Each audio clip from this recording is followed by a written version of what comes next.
Aye, this is Multi-Topic Talk. Today we do a tier list of all of the Naruto character. Well, all. Most of them, I should say. And I know we will disagree.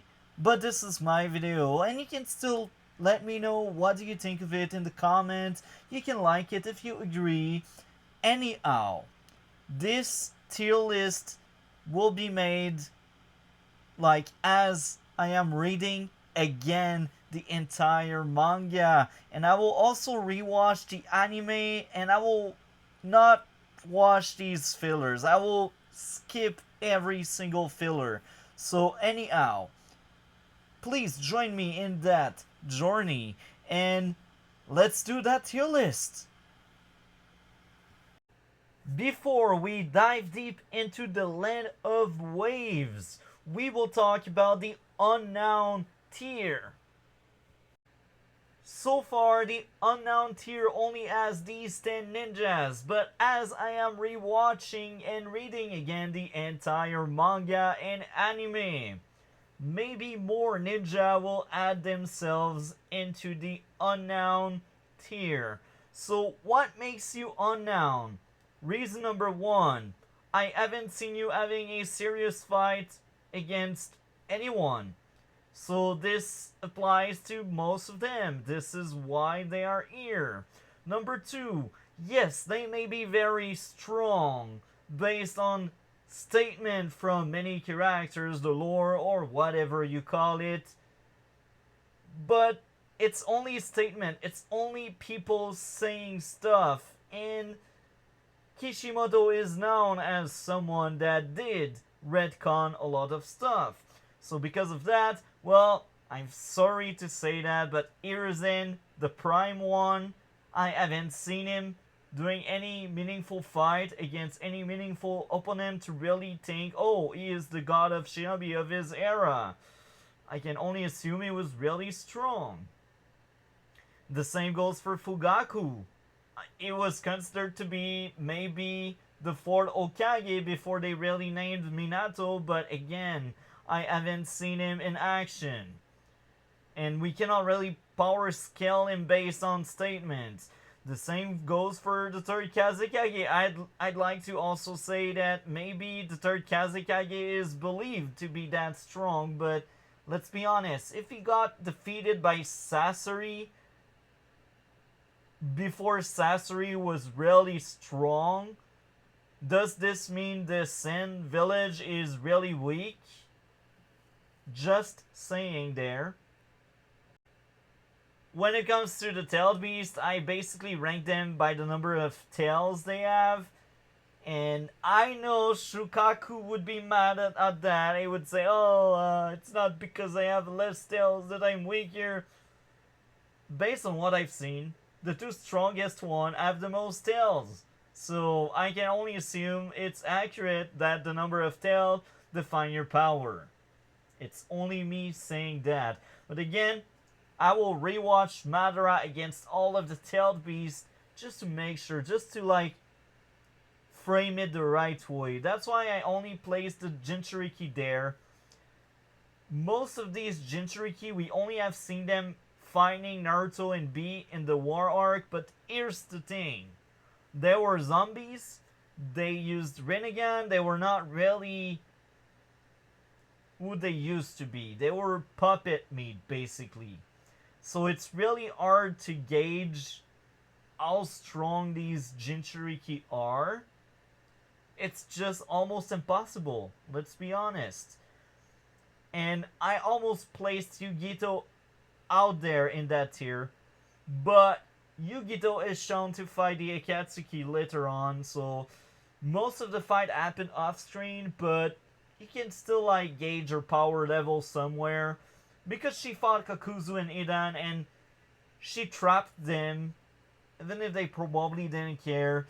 She had somewhat of an intellect and somewhat of good firepower. Anyhow, Ibiki higher than Ibizu. Here again, I have no clue. I haven't seen Ibiki or Ibizu fight. Maybe Ibiki fought in the Pain Invasion off screen, but I don't know. I don't know. I know Ibizu was like, I won't sell out Naruto to pain, and he didn't really fight any passive pain. So yeah, it's this unknown tier is just ninjas I cannot really properly power scale. So now, let's dive deep into the Land of Waves, also known as the first arc of the Naruto manga and anime. So this will take place between chapter 1 and chapter 33 of the manga, and this will take place between episode 1 and episode 19 of the anime. So let's do this, and I know a lot of you will disagree, but hey, it's my video, so let's do this. If you want, you can leave a comment and let me know where would you scale everyone in that specific arc.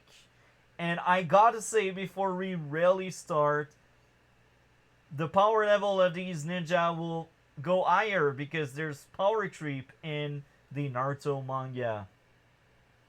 So the first ninja we place is Naruto Academy. I placed him low gaming because I do not want to create a separate tier just for him. And the next one is low tuning.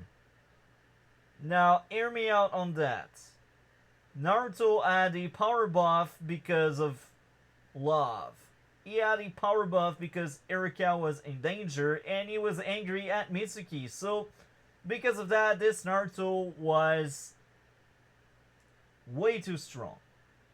He got nerfed after that because he lost that M. He lost that buff as the Land of Waves progressed, as the story progressed. So this Mizuki fight Naruto is probably low tuning. And here's the reason why I think he is low tuning. Look at all the clones. In the manga, it's like 2-page, if I remember correctly. And in the anime, that was like a full screen of clones. So that's scary, that's really strong. But it's only like him using shadow clones. It's nothing impressive. It's something usually like students do for their exam to have the ninja band. And the other thing is Mizuki, the next one. So Mizuki is the next one because he's trash. He's a low tuning at best if we really give him a lot of credit. I don't think he is anywhere near as good as other tuning we will get to meet throughout the series. He is trash. Like, a Naruto that only uses like shadow clones destroyed him like it was a piece of garbage left like on the corner of the street. Next up is Iruka. Here's the why I place him below Mizuki. Mizuki was about to end him when Naruto did step up and created an army of clones. Now, some of you may say, oh, but guys, Iruka, he fought to protect Naruto and he was injured. I agree, that's true, but let's be honest. If he was stronger than Mizuki, it wouldn't matter if he would get injured the way he was protecting Naruto. Now, I think the other thing to consider when it comes to Iruka is not that often on the battlefield because he's a teacher at the academy. That's one thing. The other thing, his purpose in the story is not to fulfill that role of a strong character. It's to fulfill like a role of a supporting character that will care for Naruto, that will support Naruto in a more emotional way than a physical way. And let's be honest, outside of Iruka getting stumped by Mizuki, we don't really see Iruka growing, at least in the main manga and anime. We get to see bits of Iruka later on in fillers, but we will not consider filler in this video.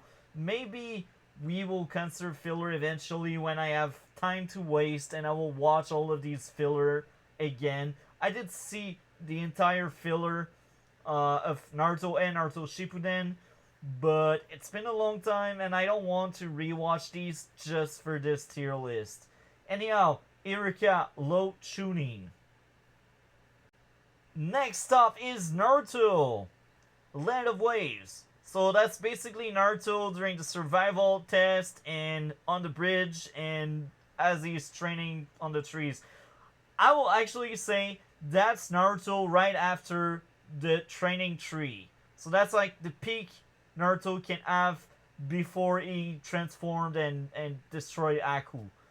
So I say he is low gaining because he is still very weak. All he can do is like shadow clones, and now he controls his chakra a bit better. But that's funny because later on he will completely forget he can do that. And I think during the tuning exam, he gets much stronger. Like, in fact, right after his fight against Aku, I think he will get some kind of buff. So I'm like, let's place him on a low gaining tier for now because we are still very early in the show and it wasn't really shown that strong. Like, Naruto got a lot of growth in the first arc. He came from someone that is scared of everything and that cries and to someone that will stand up and fight. So yeah, that's a good start. You don't need your character to be OP from the get-go, otherwise it's boring. So yeah, let's move on. So here we are with Sasuke being at a gaining level on the Land of Waves. He is clearly stronger than Naruto at that point. He is smarter, he knows more stuff about being a ninja, so it's fitting to place him on the gaining tier. And I do think between the Land of Waves and the tuning exam, Sasuke also get to grow a lot. And he will become much stronger. And I don't think he's eye gaining. Even if he's considered a genius, I see other ninjas from the tuning exam fitting more that eye gaining scale than Sasuke as of the Land of Waves. And it's normal because Sasuke can't progress at the same pace as Naruto, but he has that leap for Naruto doesn't have because Sasuke is a genius and Naruto isn't. So yeah, really strong. Like in Team 7, outside of Kakashi, Sasuke is the heavy hitter. It's as simple as that. Like, he is even able to like beat down both demon brothers. And this makes it really weird because I will place the brothers on a very weird place. And let's do this. Let's place them. So the only reason to justify Gozu and Meizu being low tuning while they lost to Sasuke, it's because that's their rank in the universe. So maybe they underestimated Sasuke. That may be a reason. Because I don't think Sasuke at that point could match to Erika, but it was clearly shown as being able to take them down. Maybe Sasuke could actually take down Erika, I don't know, but Mizuki, maybe not, because Mizuki did beat down Erika, so power scaling is really weird right now. Like, I'm actually tempted to, like, place Gozu and Meizu, like, gaining as well, because they got, like, destroyed by Sasuke, and I don't think Sasuke at that point is any higher than this. But yeah, Meizu and Gozu. They also reflect very well the Hidden Mist village, because later on you get to learn that the Hidden Mist village is actually really weak. It's true, they are weak.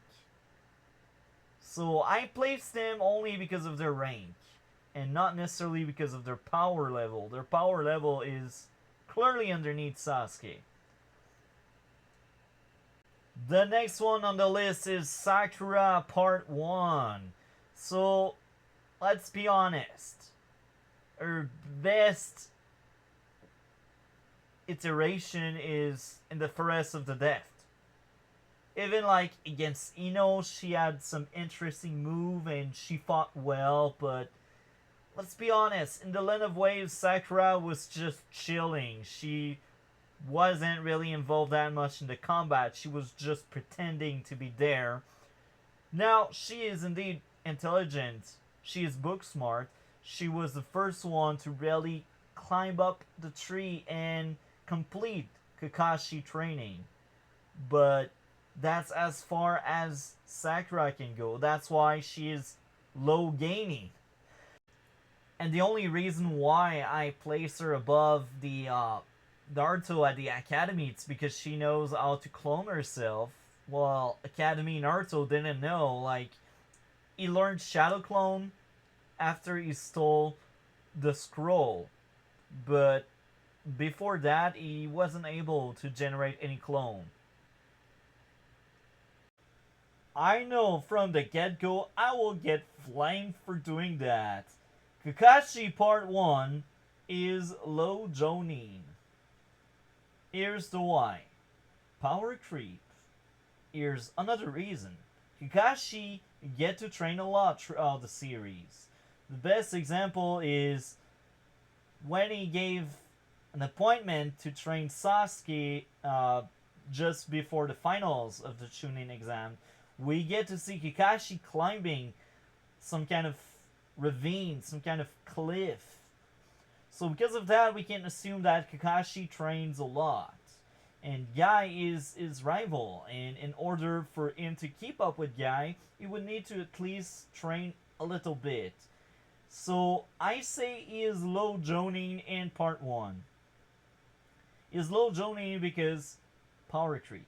That's the biggest reason. I know, like, even if he's elite ninja, like, being an elite ninja is not the same as being an elite ninja in Shippuden, or even, like, in Boruto era whatsoever. Next up is Zabuza Momoshi. The biggest reason to play Zabuza underneath Kakashi would be the fact that he lost. He lost twice. Now, I know Kakashi had teammates in at least one of the two fights, but there's the thing. He also needed to protect a client. The focus of Kakashi in both fights wasn't to just go all in on Zabuza. It was to protect the bridge builder and to fight a Jonin. And on top of that, in the first fight, Kakashi also needed to protect his students before he got captured.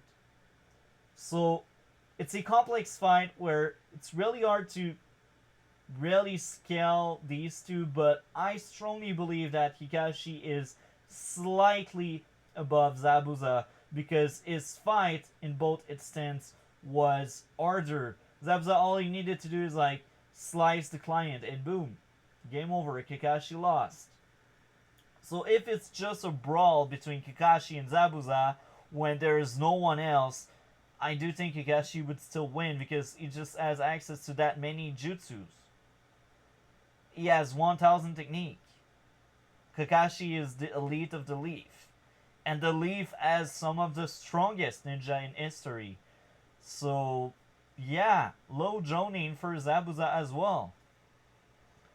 The other way to scale Kakashi is by knowing how smart he is. Zabuza is arrogant. Zabuza arrogance made him lose to the kids. Because he never believed that a kid would do that kind of shenanigans and just stab him in the back and free the sensei. Like, Zabuza underestimates people. And this is why he lost both times. Kakashi never underestimated anybody. Yes, Kakashi was playing around with Naruto, but he kind of knew Naruto power level, and he was good at guessing it. When it came to Sasuke, he didn't hold back. When it came to Sasuke on the survival exam, Kakashi went not necessarily all in to delete Sasuke, but he went hard on Sasuke. He destroyed Sasuke. So Kakashi do not underestimate his opponent. He is good at guessing how strong they are, and he will put enough effort. Well, Zabuza think he is above everyone. That's another way. That's why Zabuza is also weaker than Kakashi. So I did a lot of thinking as I was making that tier list. And this is one of the first few instances where I don't give a crap about what characters say, and this is what I believe is really happening. So, I see Aku being stronger than Zabuza, but I don't think Aku is stronger than this Kakashi. Even if Kakashi is very humble by saying, "Oh, I know kids stronger than me," it's most likely true, but I just don't see it. I don't. So the biggest reason why I placed Aku underneath Kakashi is because Kakashi has a bigger arsenal of jutsus. If he were to be trapped into that mirror thingy there, I can bet Kakashi would most likely go underneath the ground with his dot on earth style, whatever. Or maybe with its Sharingan he could follow Aku and being fast enough to tag Aku and that kind of stuff.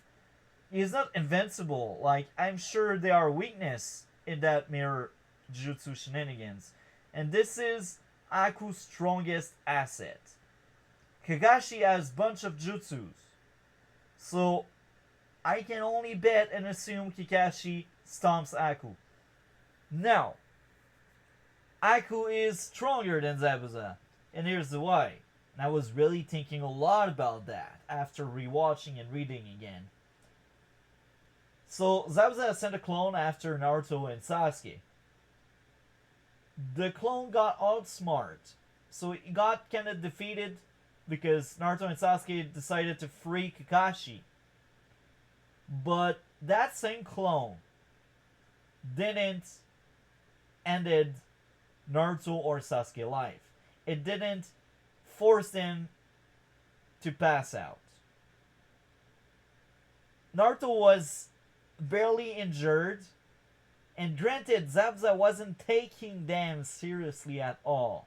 This I agree, but even if you don't take them seriously, they were smart enough to beat you.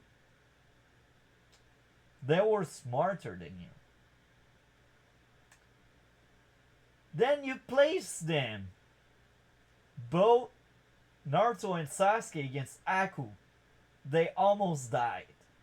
Sasuke passed out. And in order for Naruto to just scratch Aku and survive, he needed to go on his transformed state.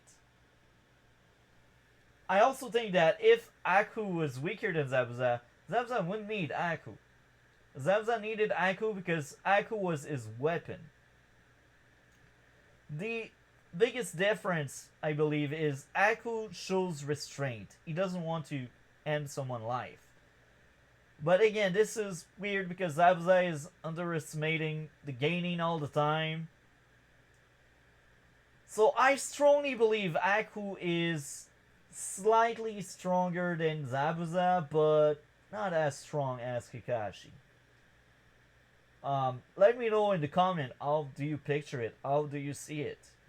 Like, do you think Aku can take on Kakashi? I won't judge you, but I don't think Zabuza has the firepower to deal with Aku.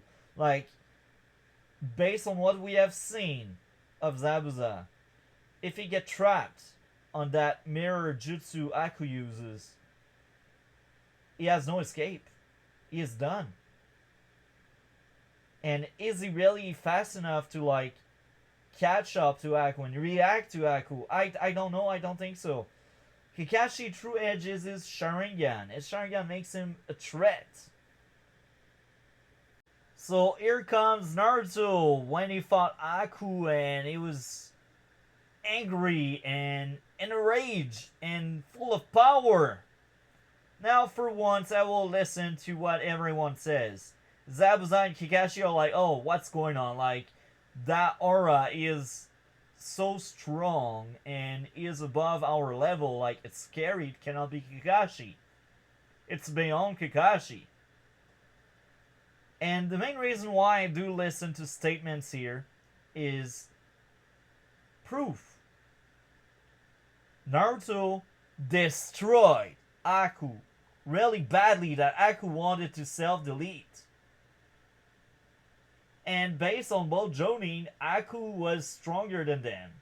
So if Naruto, following that thread, if Naruto stomped Aku, if Naruto destroyed Aku, he would most likely destroy both Kakashi and Zabuza.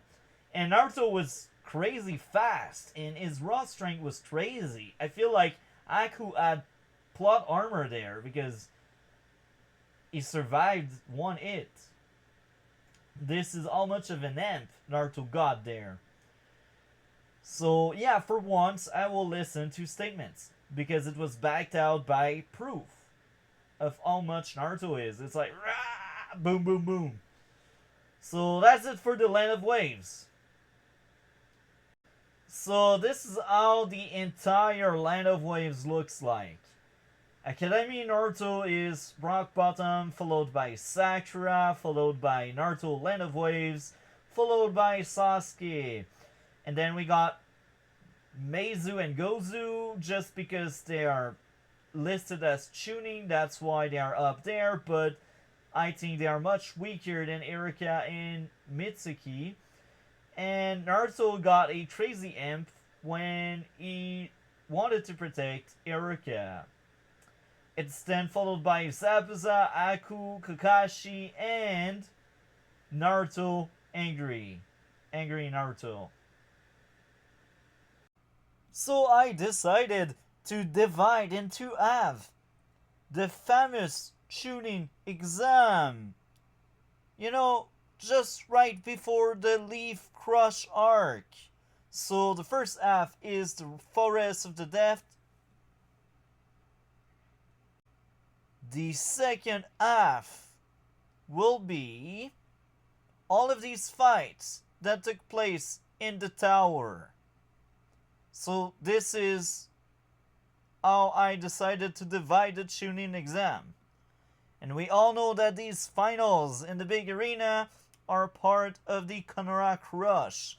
I will also add Sasuke, Wan Tomoe, and Kakashi with Sharingan Part 1 because I actually forgot to scale them when we covered Land of Waves.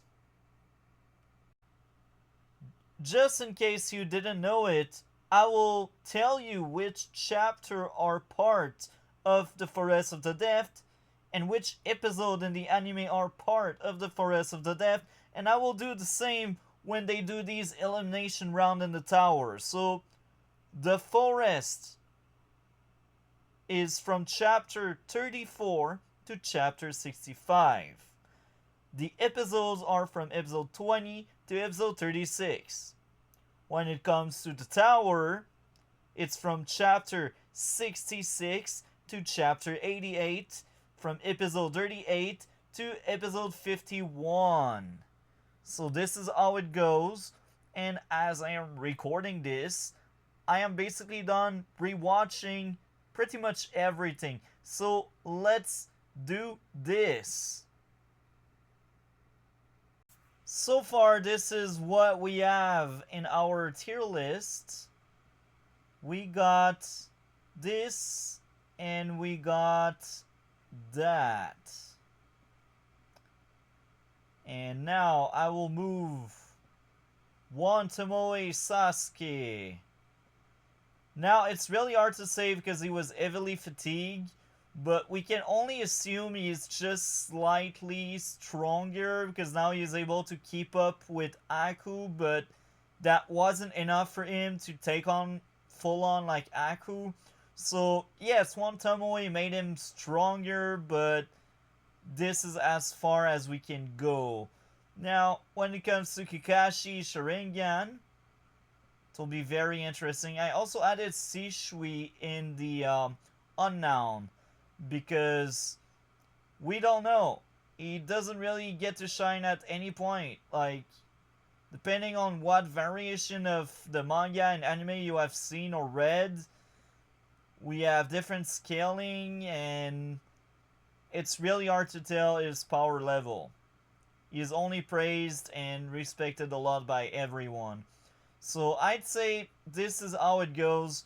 So base Kakashi is weaker than Zabuza, we can only assume, because reaction time would be slower, and we can only guess that maybe he doesn't use that often, that many big jutsus when he's on base, so I guess this is how it should go, for now, at least. First thing first, Sakura doesn't move at all because she didn't get better at all. That's the sad part. For most of part 1, Sakura remained the same. Let's be honest. Now that she's out of the way, Naruto, I think he deserves to become Genin in the Forest of Death.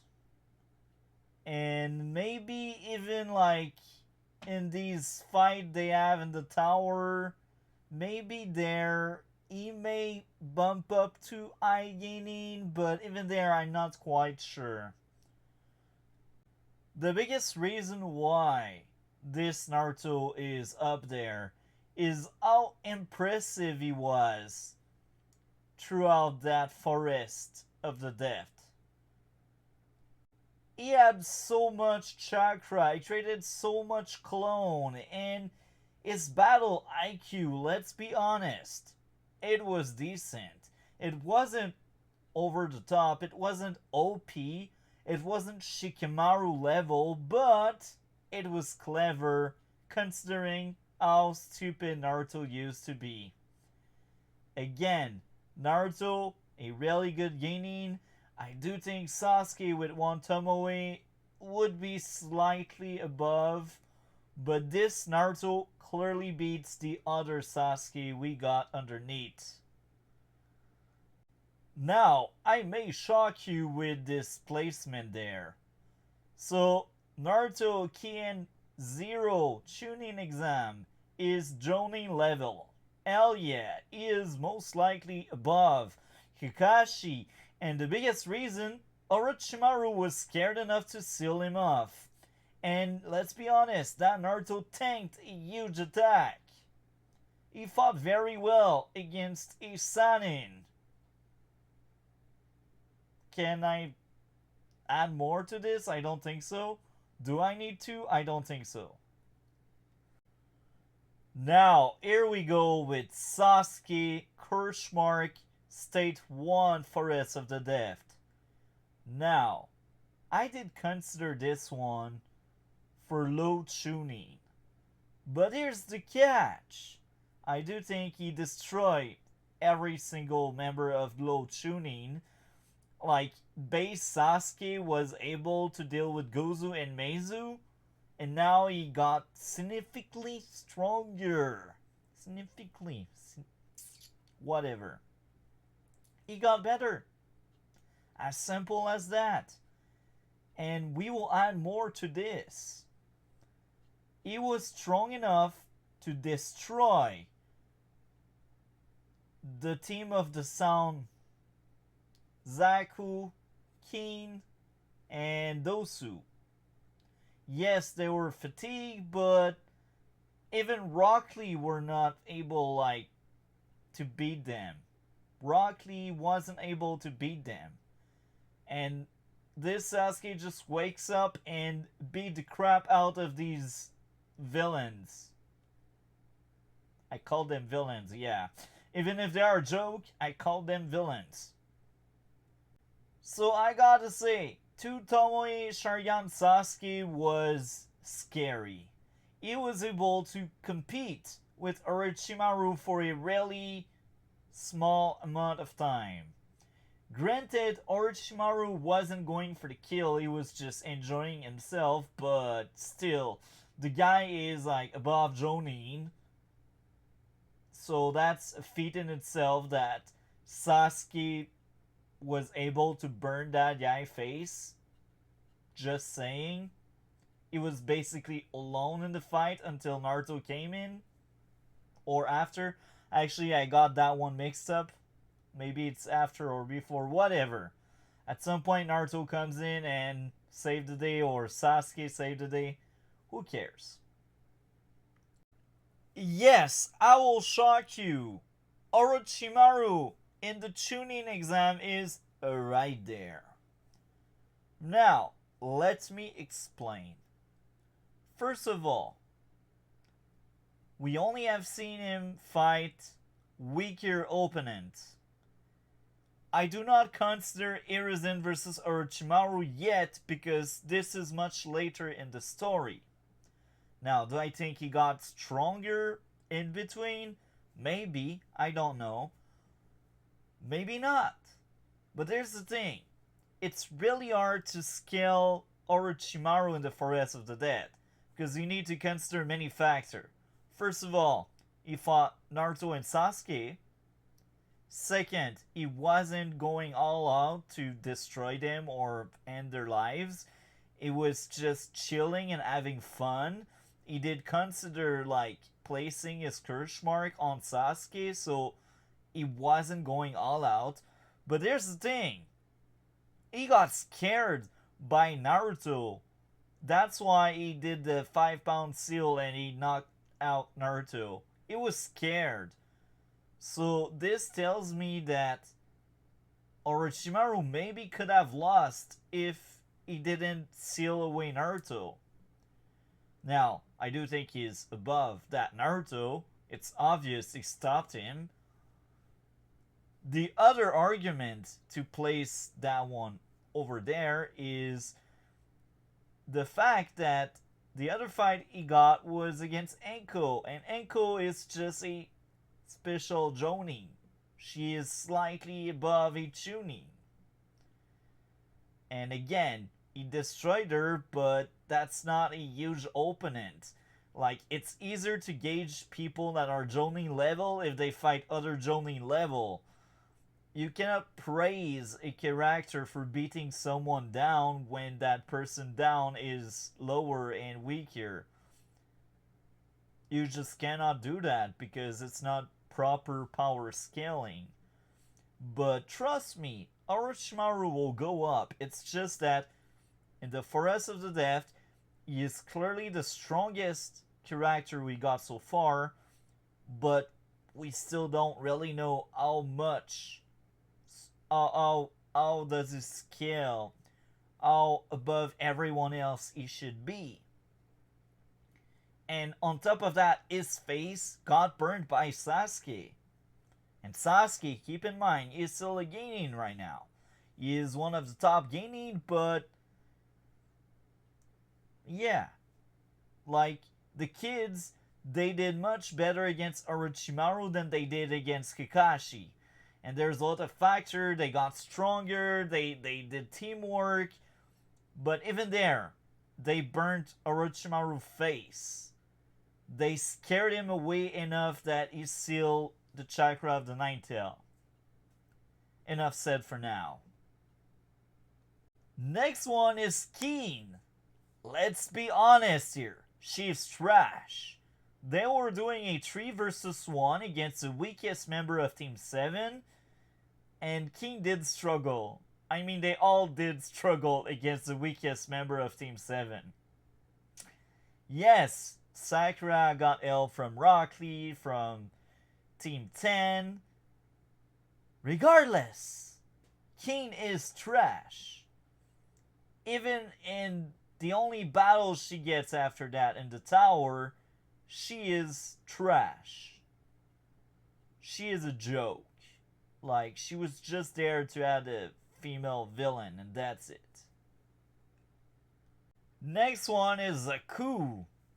Now, the main reason why he is there, it's because he did beat down Sakura. But again, it's really hard to power scale Zaku because he fought many opponents, and in most cases that was like a 3v1. Like, that Keen and Dosu helped out Zaku fighting other opponents, and there was no proper 1v1. The proper 1v1 is in the tower, and we all know how it went, right? We all know that. But in the Forest of the Dead, Zaku is all talk and he does nothing. As simple as that. he has chemistry and he works very well in a team with his teammates, but alone, I don't think he stands a chance against Land of Wave Sasuke. I don't think he stands a chance against Chunin exam Naruto. And forget two Tomoe Sasuke, and like Sasuke, when he woke up, he basically crushed him, despite the fight being like 3v1. So yeah, that's telling. Zaku is trash. If I just base myself with the Forest of the Depth, Dosu should be there, on top of Genin. Now, he gets slightly better when we get to see him having a 1v1, but right now we are in the Forest of the Depth. I do think he is able to beat one Tomoe Sasuke. I do think he is able to beat Naruto at that point, because Naruto still need to work a lot, and I don't think Dusu is quite there on the eye gaining level, and I don't think he could stand a chance against two Tomoe Sasuke, because two Tomoe Sasuke was basically fighting Orochimaru. Yes, Orochimaru did held some of his strength. He wasn't going for the delete, but Sasuke still fought a big piece of work. So if we just take a look at Team Kurenai in the Forest of the Depth, we haven't seen them fight. We will get to see them fight in the tower. So let's wait for the tower to properly place these three. Team Azuma! Again, this is Forest of the Depth, and the only time around we get to see them fight is against the Sound Tree. Now, Ino is as bad as Sakura. She had assistance from the others, and she didn't do much. Sakura was actually more impressive because she was on her own, and she did mess up, and she did bite Zaku on the arm and stuff. So I'd say Sakura is slightly above Ino there. Choji, let's be honest, he is trash. He doesn't know how to fight. He is better than Land of Wave Naruto, because Land of Wave Naruto is not that great. But yeah, so the interesting case is Shikamaru, because this one will move around a lot. If we only take a look at the Forest of the Depth, he was clearly the best member of his team, because he came up with the plan and he pressured them. Like, he was able to like neutralize, was able to capture the strongest member of the other team with his shadow paralysis. So this is quite good. And yeah, Shikamaru, I respect you, buddy. You're good. Now, the main reason why I placed Zaku above him, it's because they had like that perfect 3-team cell, and they still lost to the Sound Tree. I'd say Inochikacho is a better team than the Sound Tree, but each individual member of the Sound Tree are most like, except for Ken actually, but I'd say Zaku and Dosu are clearly heavier fighter than Shikamaru or Choji. Like, if we only talk about their power sets, Chikacho is perfect. But the individual power, that's where it changes. Because Zaku and Dusu are just way above them. It's as simple as that. That's why I placed that this way. But again, we got the tower and we got the finals. Meet Rock Lee! The main reason why he is from the get-go eye gaining. First of all, he destroys Sasuke before the Forest of the Death. Second, he fight all three members of uh, the Sound Village. And he pressured a lot these three. And just like what Neji said, if that was only 1v1, Rock Lee would have won with the weight. So Rock Lee, you deserve to be I. You are one of the strongest gaining in that part of the story. And you get crazier in the tower. So this is just like you there with basic show off of how good you are. So here I added a bunch of people. The unknown tier. Temari, followed by Neji, Shino, Kenkuro. So these four in the Forest of the Death, they don't really fight. That's why I placed them there. Now the next very interesting one is Gaara. I know he is only a guinea, but look at him. He destroyed an entire team. His own team was scared of him. Gaara is a monster. And it only gets better. I'm telling you, that guy is crazy. Gaara, respect. You were a great villain when you were a villain. So the last two, Kabuto. I will be honest, he gets much higher later on.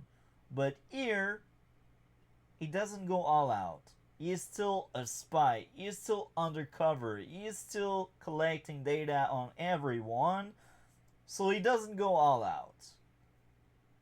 The other thing to consider is he was alone at some point in the forest. And he still had both scrolls.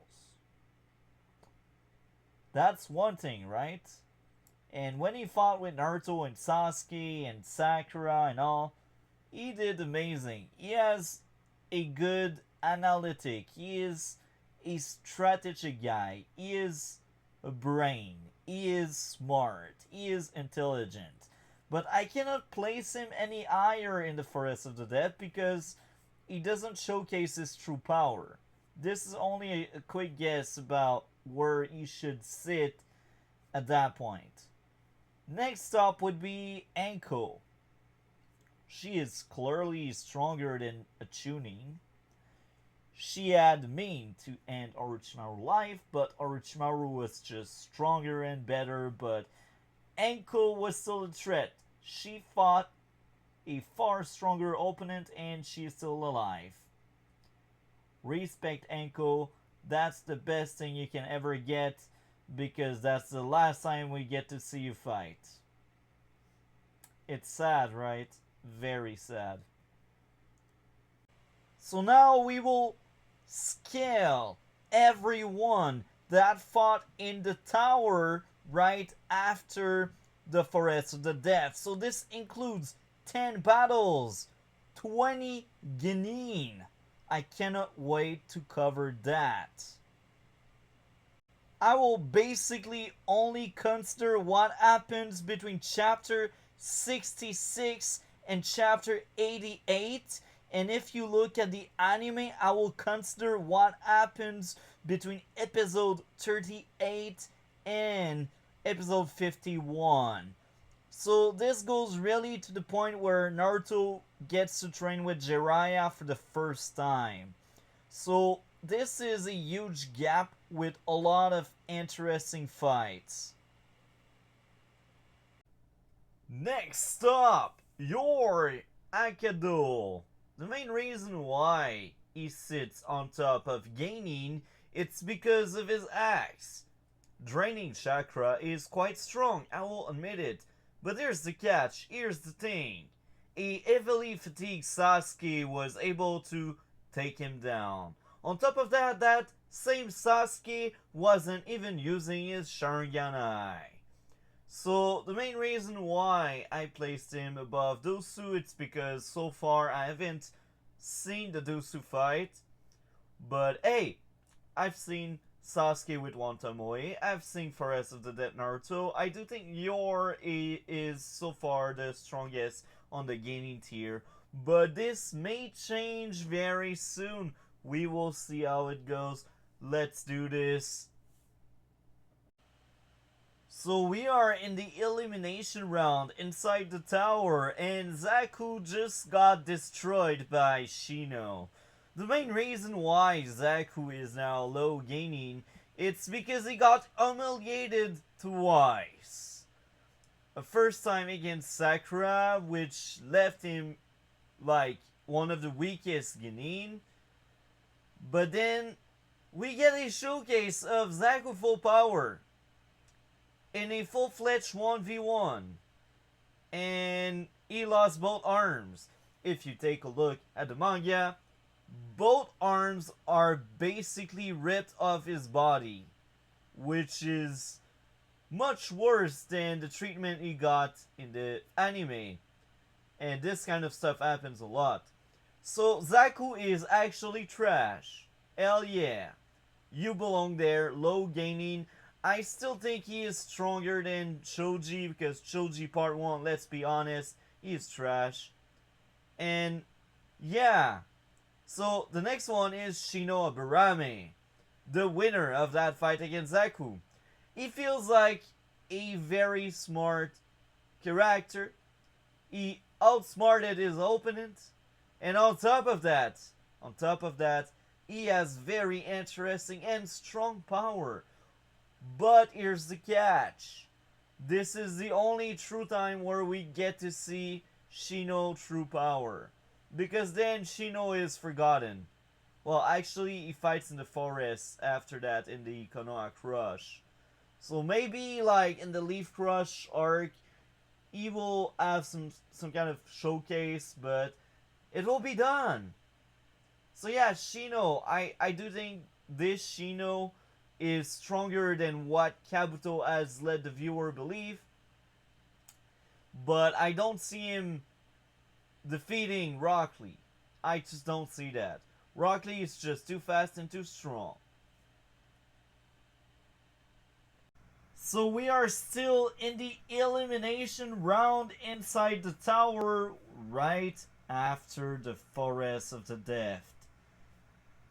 As I am recording this segment, I'm just done watching and reading the Mizumi versus Kankuro fight. Mizumi is a joke. That's why he is simply a gaining.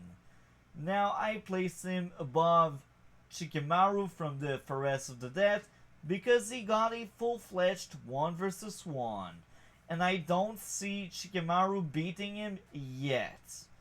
Now when it comes to like the Shikamaru we had in the finals, yes, I do think Shikamaru is smart enough to beat Mizumi. The same goes for the Shikamaru that was inside the tower that fought Kin. So for now, he is above Shikamaru, but it's very possible that Shikamaru will surpass Mizumi. The biggest reason why Mizumi is that bad is he is so arrogant and he's not even that strong. Like, his thing is he can stretch and that's it. That's cool, don't get me wrong. That's really cool. That's one of the most unique ninja outside of like Shino using insect. But it doesn't provide much more than that. Oh, he can stretch. He is like Luffy. Whatever. Now, the reason why I did place Kankuro eye gaining is how he made it very easy to beat Mizumi. Kankuro destroyed Mizumi. He was like 10 step further, 10 step ahead of Mizumi. And I do think Kankuro can basically beat down anyone in the Genin tier. Maybe Naruto would maybe stand a chance because he's some kind of hack. But yeah.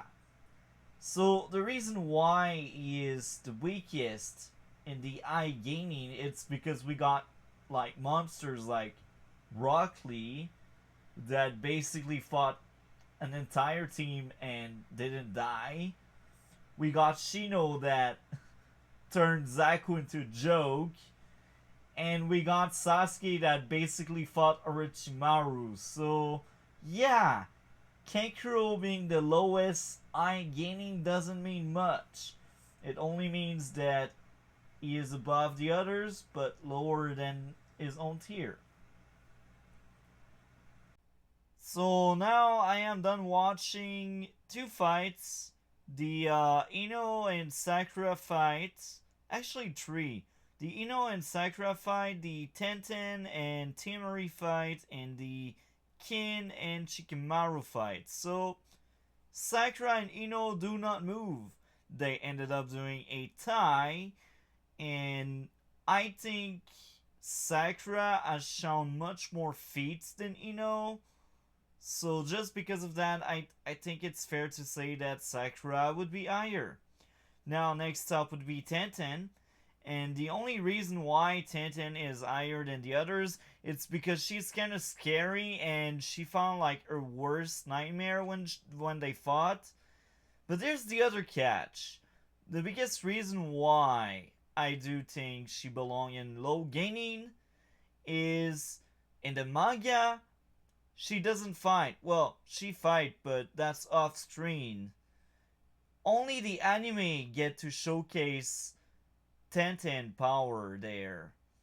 So that's why she is low gaining. And the other reason is I do believe Zaku would destroy her because of his sound attack being basically the same as Temari. So yeah, that's how I see it. Now, coming next, we got Shikamaru. Now he is much higher. The biggest reason why he is higher is he is smart. And his 1 versus 1 battle showed us, viewer, that yes, he can stomp someone. And now, I will mention Keen. She is trash. Like, even her fight against Shikamaru was kinda trash. So yeah, Keen belongs in the trash bin. Like, maybe I will create a separate tier for like Keen and Naruto Academy. I don't know. Coming next, Temari. I do believe she is eye gaining. The biggest reason is I do think Rock Lee would stomp her. Because Rock Lee is a much stronger fighter. But I also think Temari is able to beat down anyone that's not Rock Lee or 2 Tomoe Sharingan Sasuke. 2 Tomoe Sharingan Sasuke, I think, is peak eye gaining. Even if Rock Lee stomped him, that was before the Forest of the Death. So yeah, I do think Sasuke with 2 Tomoe is like peak eye gaining. We will see how it goes with the next 2 fights. But yeah. So here we are. I am done reading and watching again the Kiba versus Naruto fight in the elimination round. And guess what's going on? Naruto Chunin exam went up and Kiba has a proper placement. Now, here is the thought process. Naruto was really clever and smart. On top of that, I will say this. Kiba, Temari, and Kiba, Hinata, and Shino, they were shown in the Forest of the Death as being really fast. They got their scroll, and then they bump into Gaara and his squad. And that was early because Gaara and his squad, they finished the first or I should say they finished that entire forest of the dead under like an hour and a half. So we can assume the team that Kiba is in most likely finished that exam under maybe 3 hour, 4 hour. So because of that, he didn't spend 5 days in the forest, unlike Naruto and the others. Naruto and the others, they were lucky. Naruto, Sasuke, and Sakura, they were really, really tight. And they fought many, many opponents. And Kiba and his squad, they were not shown as being those that fought many opponents. So, coming into that, I will say that Kiba had more chakra. He was in a better shape than Naruto. It's obvious. If he finished that first exam within the same day it started, of course he will be in better shape. That's the first thing. The second thing, it's very in character for Kiba to be arrogant. And his arrogance did cost him that win. He thought Naruto would be trash. He didn't thought Naruto could beat him, and Naruto did beat him. Yes, Naruto got a bit of plot armor here and there, but Naruto has just much more chakra than most of the other ninjas. And the only reason why he's not high gaining, it's because outside of just doing clones and having massive chakra, he doesn't do much. And I don't see that Naruto that just went through the forest and that just fought Kiba. I don't see him beating anyone on the high gaining tier. I just don't think he is on that level yet. But this will change, trust me. So, Kiba is not that great. He lost to a fart. This has been memed around a lot. But he also lost to someone that has somewhat of an interesting twist on battle IQ. Naruto is a fool, but he is really smart when it comes to battle, when he fights. This is like his brown or his muscle, basically, and him doing weird stuff is also part of Naruto being strong. So I do think this Naruto beats anyone on that tier so far, but he doesn't scale to Kankuro yet. So I am done reading and watching again 2 fights. The first one being Neji versus Hinata. And that was very fun. So I do think Hinata sits right there, right underneath Sasuke from the Land of Waves. And the biggest reason is, well, Sasuke took down 2 Chunin level ninjas, while Hinata, she fought very well against a much stronger opponent. She still lost. And I don't think in this elimination round that Neji is quite on the Chunin level. So yeah, I will say this, Hinata, you are really strong. You are stronger than Kiba for sure, and Mizumi as well. But I do think this is where you stop, Hinata. So she fought well. That's all I can say. Now, when it comes to Neji, I do think he's top tier. Only Sasuke with 2 Tomoe may be stronger because Sasuke with 2 Tomoe did fought Orochimaru. He didn't win, and Orochimaru was holding back, but he fought Orochimaru. That's why I think Sasuke is on that higher echelon, but Neji is not that far behind. And he will become stronger by the time of the finals. The finals. The finals. Anyhow, next up, Rock Lee So base Rock Lee, I think he remains where he was, but weightless Rock Lee in the other end is OP. He was crazy fast.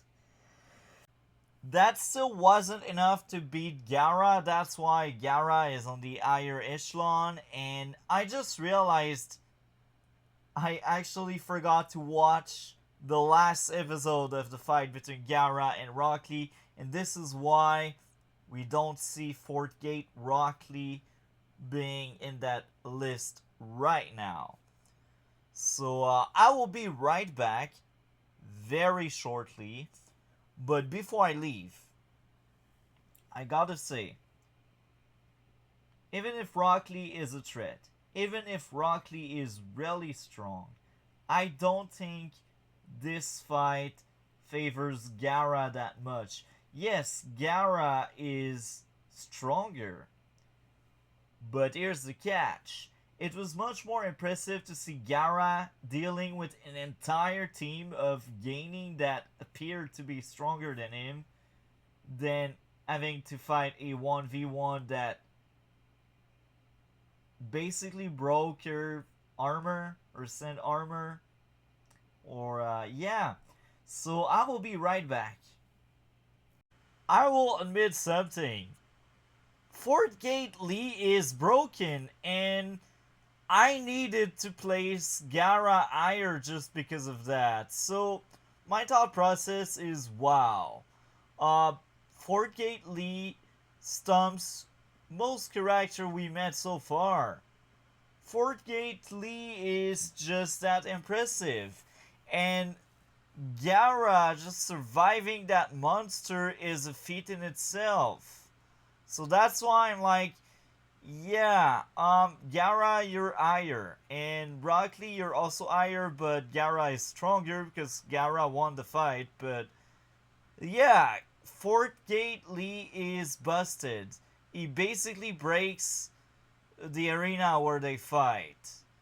The ground is shaking. There's dust everywhere. It's like, it feels like a Shippuden fight and not a part 1 fight. OP.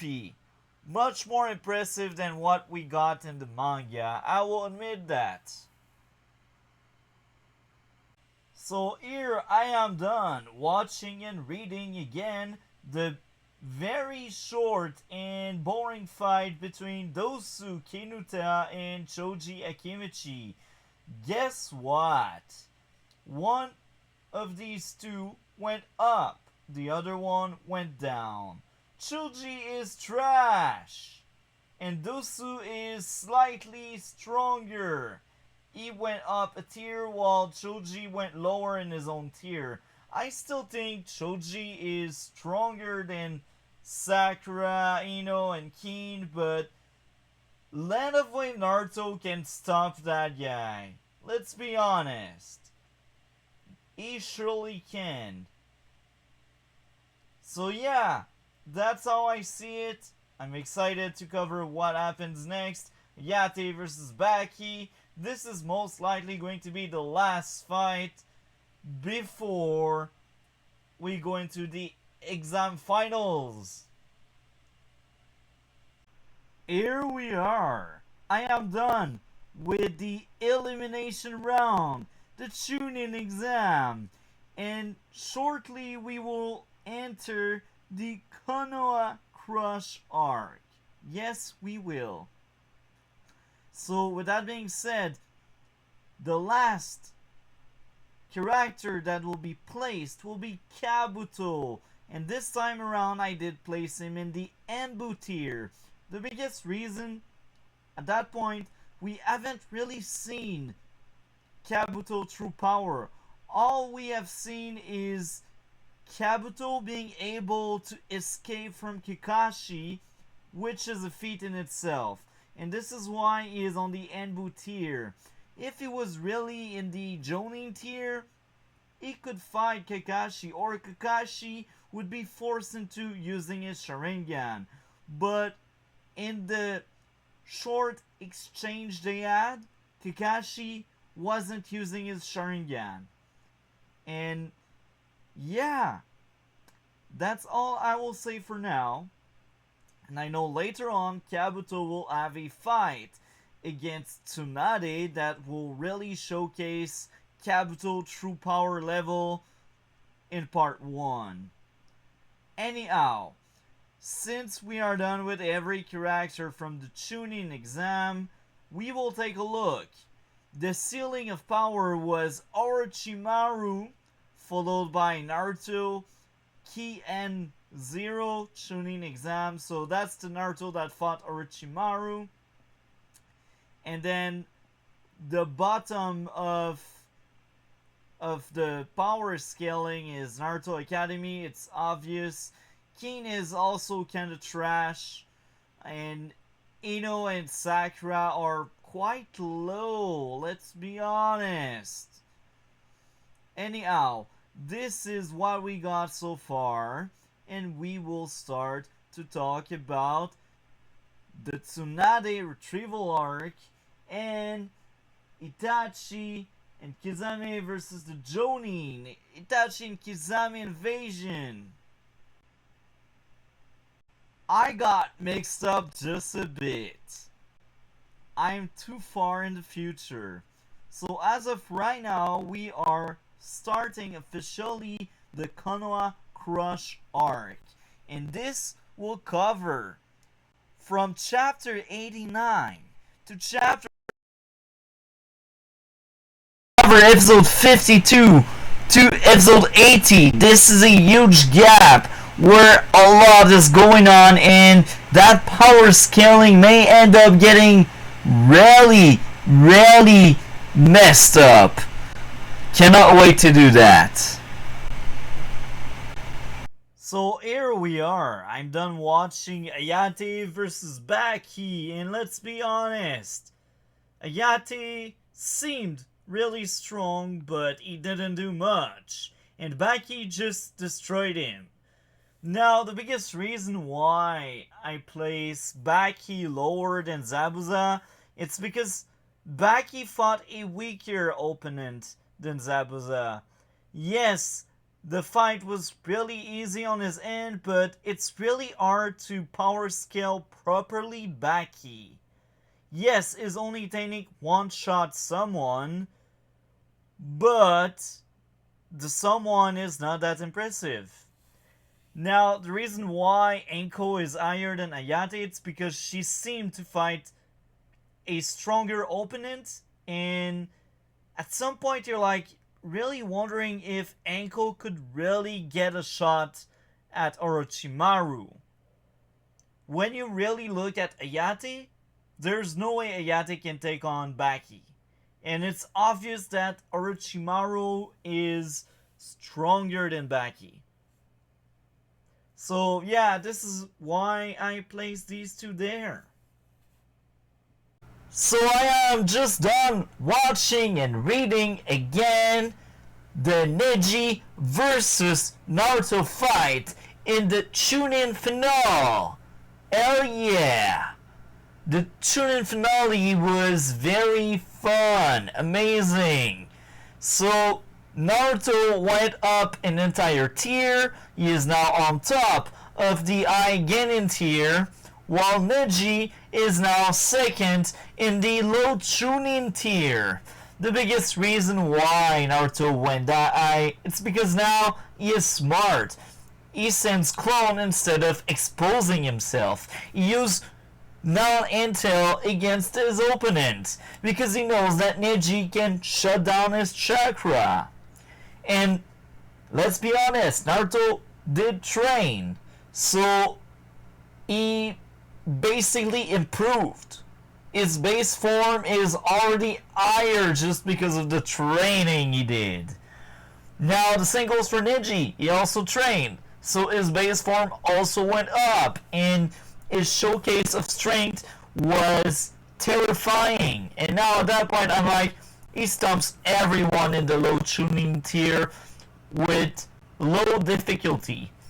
The only exception would be Weightlessly, but even there, I can see these two being swapped. So this means Neji is not that far behind the weightless Lee. The biggest reason why I do think this Lee is higher, it's because speed. He is just insanely fast. Can Neji keep up? I don't know. I got no clue. Now the other factor is Naruto Red Chakra. Now in feats alone, at that point in the series, it's shown as being a huge amp, because now he is able to summon Giant Ninja Toad, Ganabunta. So this is a feat in itself. And during the training, the Ganabunta Toad basically said, yeah, the last guy that went on my head this way was the 4th Hokage.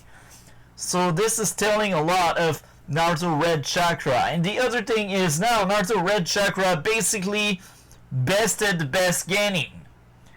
So yeah, Naruto Red Chakra is no joke. He is insanely strong, and I'd say he is on par with Crush Mark level 1.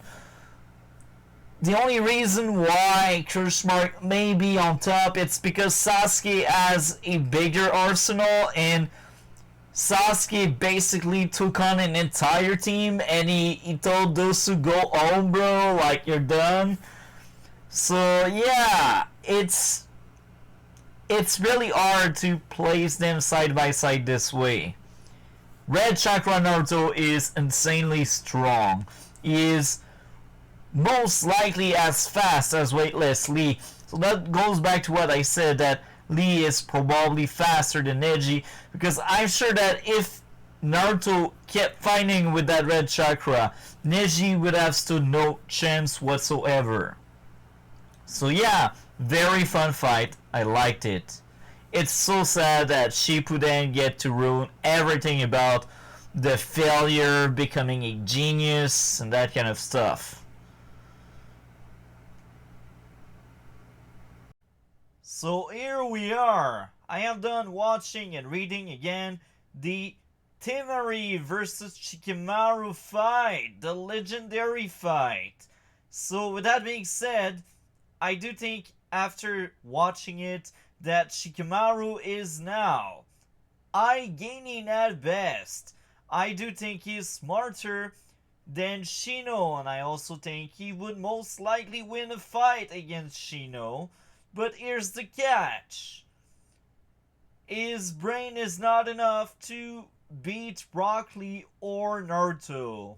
These two are just powerhouse when it comes to gaining. With that being said, Shikamaru is very resourceful. That's why I placed him this high in the eye gaining tier.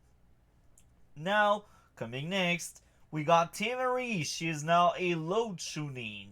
And the biggest reason why she is above Shikamaru despite losing would be her firepower, her technique, her arsenal, her resources. She is a stronger ninja than Shikamaru. That's why I place her above.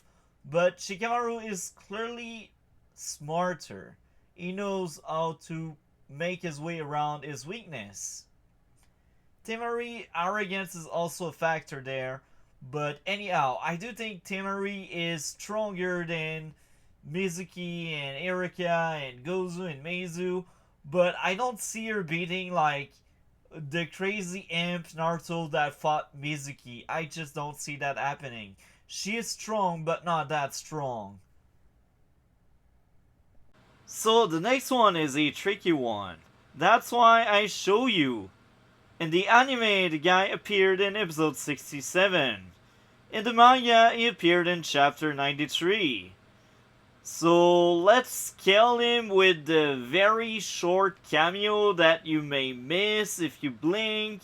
And just to show you a receipt of it, I will actually pause the video where he appears so you can see by yourself that he indeed fought in episode 67. There he is, using fire style. So here I am. I placed Kakashi higher just because he was in the arena and he was finding many enemy ninjas from the sound, from the sand, and he was quite strong. We gotta say it. He wasn't using his Sharingan and he was on par with Guy. And speaking of the devil, we forgot to scale Guy as well.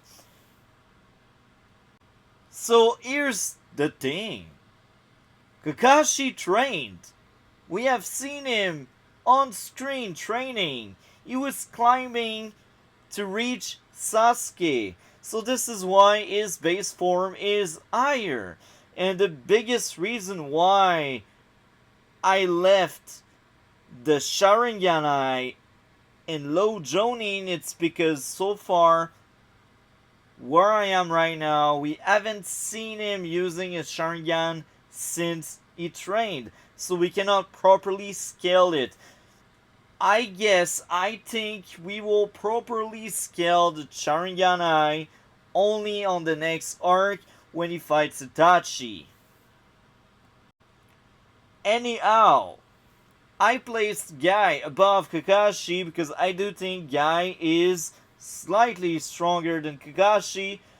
Because I also think he can open more gates than Kakashi. I may be wrong, but based on what I remember, and keep in mind memory is not perfect, but based on what I remember, opening 6 gate is a lot of gate. I do know Kakashi can open at least the first 2 gates. Maybe he can push it to 4 gates, but I don't think Kakashi can reach 6 gate. And I know at that point my guy can reach 6 gates. If Rock Lee can reach 4 gates, it's obvious that Guy may reach 6 gates. Now again, maybe I'm wrong and Guy can actually at that point in the story open all 8 gates, which would be insane. Anyhow, I placed Gemna and Aoba as well. Gemna, biggest feat so far, and it will most likely be probably his only feat he will ever have, would be throwing a kunai to stop Baki kunai, and it's impressive. It's impressive, because that means you need equal strength, or at least enough strength to make a kunai bunch. So, yeah. Alba is higher because his showcase of power is more obvious. He is throwing fireballs, and fireballs in the survival training Kakashi gave to the kids told us that, oh, that's a high level jutsu. So that's why Aoba is higher than Gemna, because him throwing a fireball and fighting in the arena was more impressive. Now, I suspect Baki is still stronger than Gemna.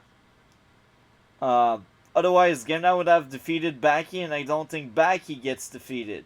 I may be wrong on that, but maybe I'm right. I don't think Baki gets defeated. And the sole fact that Gemna didn't lost his life against Baki showcased that it's obvious that he is above Ayate tier, because Baki ended Ayate in one shot, while Gemna survived Baki. So, at lowest, Gemna is higher than Ayate. At highest, he may even be on Baki tier. Maybe. The biggest reason why I don't place him, it's because his feat is less impressive than Kabuto, and we don't really get to see Gemna full strength. Most of his battle is done off stream. But I gotta say, a fireball is much more impressive than throwing a kunai. That's why, Oba, you are higher for now. Now, I know I will shock a lot of you because Orochimaru is on the same tier as Kakashi and Guy, but keep in mind, so far I haven't addressed Hiruzen versus Orochimaru, and this will happen very soon. So very soon you will get to see things changing there. As I am recording this, Azuma is just done saving Shikamaru in the forest as Shikamaru, Naruto, and Sakura are going after Sasuke. So the biggest reason why I placed Asuma at low Jonin but on top of it, it's because all we have seen from him is his speed, which is quite high. That's why he is above the others in his tier, but all we could see is like, oh, he's good at fighting because he is a guy with like 2 dagger and really fast speed.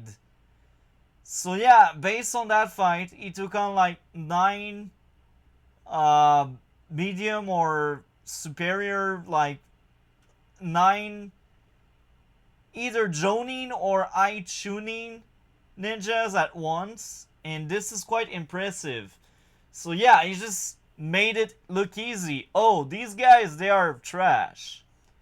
So yeah, Asuma, you are really strong at that point, but you're not quite on the level of both Kakashi and Guy. More fighter are into the tier list now. So, starting with Sasuke Chunin Finale. Now, he is slightly stronger than Gaara Chunin Exam. This is why I placed him above but in the lowest part of the tier. I don't think that Sasuke can defeat Hayate or Enko. He is strong but not quite there yet.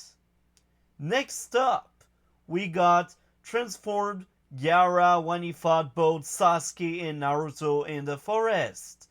He is OP, broken, really strong. I don't see any of these Jonin-esque ninjas being able to defeat them. Now, the main reason why Naruto went that high, it's because of crazy amp, like Power of Friendship. So this is why I placed Naruto higher than Gaara, and Naruto is also the first ninja to actually survive the sand coffin, which is an impressive feat in itself. I still don't think Gaara Possessed or Naruto Gaara fight are on par with these low Jonin ninja, because if that would be the case, the fight would be shorter and easier. I do think Baki and the others are slightly above Naruto and Gaara. Now let's talk about Yamabuta and Shukaku. So these are monsters. They are gigantic, they are big, they are strong, they are OP.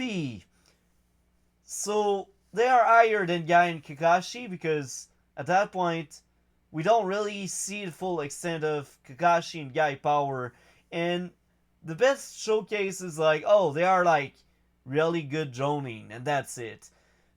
What can they really do against like a giant toad and Shukaku? I don't know, man. Wait for part 2 until Guy open all of these gates. But at that point, Gamabunta and Shukaku are like the top dogs. Now I will shock some of you. Yes, Irizen higher than Orochimaru and the 2 reanimated zombies. So at that point in the story, Kishimoto thought Irizen should be the top dog until the retcon they did in the war arc, saying no, Ashirama is actually the strongest. But anyhow, at that point, Irizen is actually the top dog, because Ashirama and Tobirama are both very nerfed, and Irizen basically fought all of these 3 guys at once, and he was able to seal 2 of them and neutralize Orochimaru arms. I just don't see Orochimaru getting that win by himself. If he won, it's because Irizen was old and Orochimaru had help from 2 zombies that were kinda strong. And I will expand more on why I think these are low Kage. Later on, the Kages are getting crazy buff, crazy powers. So yeah, at that point, It's high caliber, but we don't really know what high caliber means. And I know for a fact that later on the Kage will get crazy. This is why they sit right there in low Kage. They are just not on that caliber. Hiruzen is old, he is lacking chakra. Despite that, he showcased crazy feats. Even if everyone tells you, yeah, he is old, he's weaker than his prime, he's still out there, you know? He still fought them. So yeah, low Kage for these four. Based on statement and feats, it's obvious that these four are higher than any Jonin and probably Shukaku and Gamabunta as well. So yeah, that's how I see it. What about you? What do you think of that? So here we are. The Konoha Crush arc is done. And guess what? We are now starting Itachi and Kisame Invasion. This will be a short segment, because right after that, we will dive deep into the search for Tsunade arc. So, as of right now, this will take place between chapter 139 and chapter 149 of the Naruto manga, and it will take place between episode 81 and episode 85 of the anime. So we got interesting, spicy fights. And after that, of course, we will talk about the search for Tsunade. But right now, this is the timestamp. So as you can see, Itachi is on top of the Jonin tier. And the biggest reason why he is not on I Jonin, it's because we haven't really seen his full power, the full extent of his capacity. And even there, he is sick. That's the truth. He is sick. On top of that, it's really hard to scale him because he fought many Jonin at once. So maybe he is I Jonin actually. But the only few things we got to see in that first encounter with Itachi is how he is able to fight several Jonin. So actually, I'm thinking and I'm talking and I'm like, you know what? He is I Jonin. He deserves to be there. He deserves it. And his best way to like beat Shukaku and Gamabunta is Genjutsu. That's it. So yeah, after thinking about it, Itachi, you belong there. You just belong there. Even if we haven't seen full extent of what you can do, we rarely get to see that when he fights Sasuke despite being sick. This is where you belong, Itachi. So Kakashi went up because he fought well. He lost, but he fought well. Guy is underneath Kakashi, but I'd say maybe is slightly above Kakashi just because it's Guy and Guy is busted. But yeah, Kisame is stronger than Asuma. Because so far, Asuma, all we got to see is speed and blades. So Asuma wasn't that impressive so far. The best feats Asuma will ever get will be in his last fight versus Iden. And that's it. Now, when it comes down to Kurenai, she's bottom of the low Jonin tier. She is stupid. She used Genjutsu against a Genjutsu master. That's like brain dead. So the biggest reason why I didn't place her on Enbu, it's because I still think she might be stronger than Gaara transformed. And maybe if she is lucky enough, she could take on Baki, but I don't think Kurenai has the level to fight Zabuza. And let's be honest, Kurenai was good at dodging. She took some hits from Itachi, she did guard herself, she was able to escape, she was kind of resourceful, but she was on the defensive most of the time. Her offensive was what made her weak, but she is good at dodging. She freed herself from the genjutsu, and yeah, Kurenai is decent, I guess, but she's not the elite. That's the sad part of that. And this is the only time where we really get to see Kurenai having any fight. So she won't move. The same goes for Baki. So yeah, that's what I think so far. So Kizame, clearly stronger than Naruto that fought Orochimaru. Clearly stronger than Kakashi wearing the headband. And clearly stronger than Asuma because Kisame was shown to use water style. If we got to see like Asuma fire style and flashy stuff, maybe they would be on par. Maybe Asuma would be slightly above. But Kizame had more flashy stuff. So just because of the flashy stuff, he sits higher. And I will say this. Yes, they told us that Orochimaru tried to control Itachi. And Itachi is indeed stronger than Orochimaru.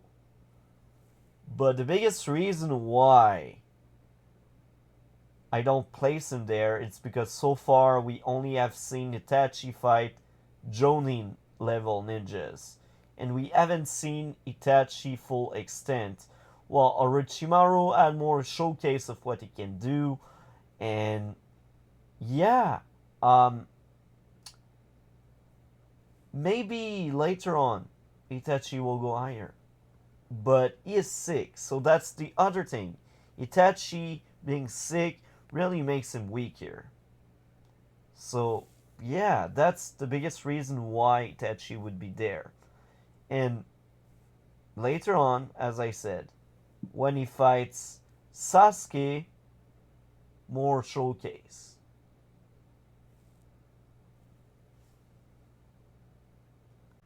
So here we are. I am done reading and watching again the search for Tsunade arc.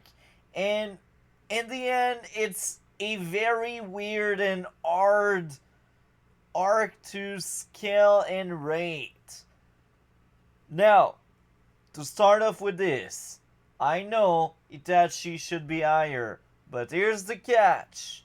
Only based on what we have seen at that point in the series, this is as high as he can go. He fought many Jonin level ninjas, but he seemingly thought and told us, the viewer at that point, that Jiraiya is stronger. The universe thinks that Jiraiya is stronger. I know this will change, this will be retcon in Shippuden, but right now, we are in the present. And this is why. This is how it goes. Now, Rasengan Naruto is really strong. But I've heard a lot of weird stuff here. He's like, he defeated a Jonin, and because of that, he should be a Jonin. I don't think so. You can give a child a bazooka, he will blow up the place. That's how I see it. So I do think Naruto, after the Rasengan training, got stronger. He is on a higher level for sure. And I can bet he is on par with probably Hyoba and Gemna. Probably higher. This is why I placed him higher. But I don't think this Rasengan Naruto is on par with Gaara. I don't think he can beat that version of Gaara. So because of that, he is there. Now, people will tell me, but he beat Kabuto, he defeated Kabuto. You're right. But here's the catch. Kabuto underestimated Naruto. So he wasn't going all out. Yes, in the end, when he realized, oh, Naruto is not joking, I will stop joking around, it was a bit too late because Naruto had caught that kunai and then he did Rasengan, boom, that was over. So I do think Kabuto now at that point has shown enough that, oh yeah, he is really on Kakashi level. I still think that Kakashi with his Sharingan is stronger than Kabuto, but Kabuto is still no joke. He was able to fight a suppressed Tsunade that was rusty. He was able to fight a Tsunade that was not at 100%. Let's be honest. Tsunade for the entire arc, she wasn't at 100%. And now, the same can be told for Jiraiya. He was under the substance used by Tsunade because Tsunade did consider Orochimaru offer.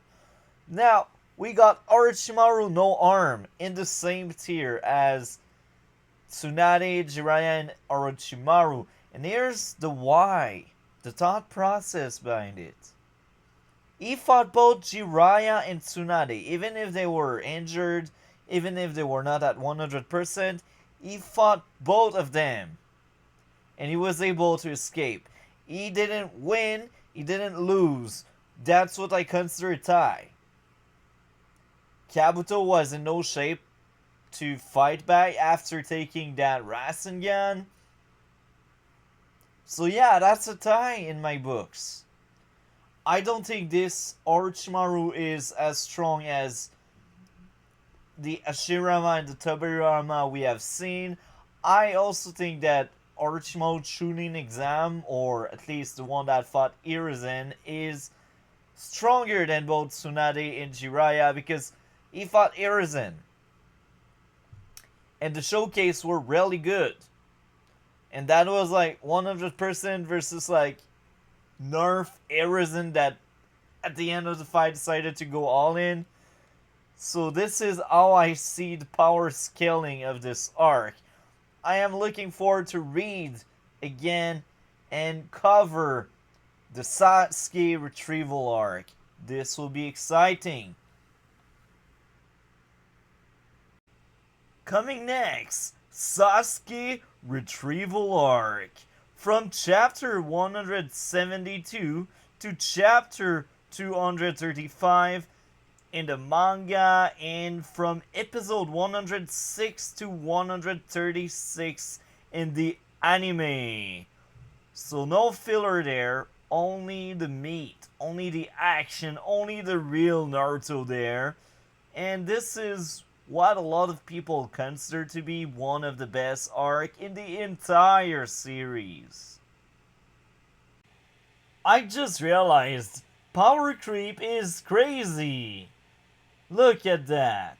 Now I gotta admit, Rasengan Naruto and Chidori Sasuke at the start of the retrieval arc, they got stronger, buddy. They are in low Jonin tier. I still think Kurenai is above them, but yeah. The other catch is Sasuke with Curse Mark level 1. I still don't think Sasuke is above Kurenai, Baki, and the others, especially that Sasuke, but yeah. Now, some of you may wonder, oh, but the Sound 4 are weak.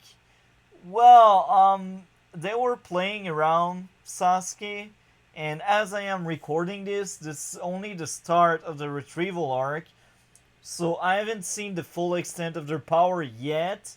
They can only go higher and higher, but again, they won't go that high. Because let's be honest, gaining are beating the crap out of them. So yeah, power scaling will get chaotic at that point.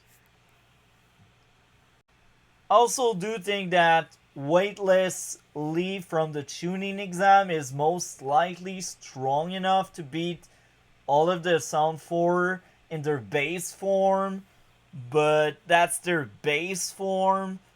Can only assume they get stronger when they use Curse Mark level 1 and Curse Mark level 2. Cannot wait to see that unfold. So this is where I do think power scaling becomes very weird and all over the place. Um, Kidomaru, Sakon, Tayuya, and Jirobo are all low tuning for me. And I know Sakon was depicted as being able to take down Sasuke, but I think that was more of a narrative aspect than a true power scaling aspect, because I do think this Sasuke got arrogant and he wasn't really fully fighting the way he fought Naruto. He didn't use Chidori and he didn't use any jutsu, and on top of that, he underestimated his opponent a lot. And yeah, I do think Sasuke with Chidori is most likely stronger than all of the base Sound 4. But here's the catch. Here's the catch. Um, the Sound 4 I have Curse Mark level 2. And this will clearly make them higher and stronger. So, the other thing is Gemna and Raido versus the Sound 4. Gemna and Raido were depicted as being tired and back from a mission, so they were not at 100%. And they fought 4 ninjas that were at 100%, and that had a curse mark on top of that. I do think Gemna and Raido on their own, they can body all of the Sound 4. They are stronger than the Sound 4 as individual, but they fought a uphill battle where they had the handicap and the opponent had a group. Even if they don't have the best teamwork, Kidomaru, Sakon, Tayuya, and Jirobo, even if their teamwork sucks, I do think the team itself is still quite strong.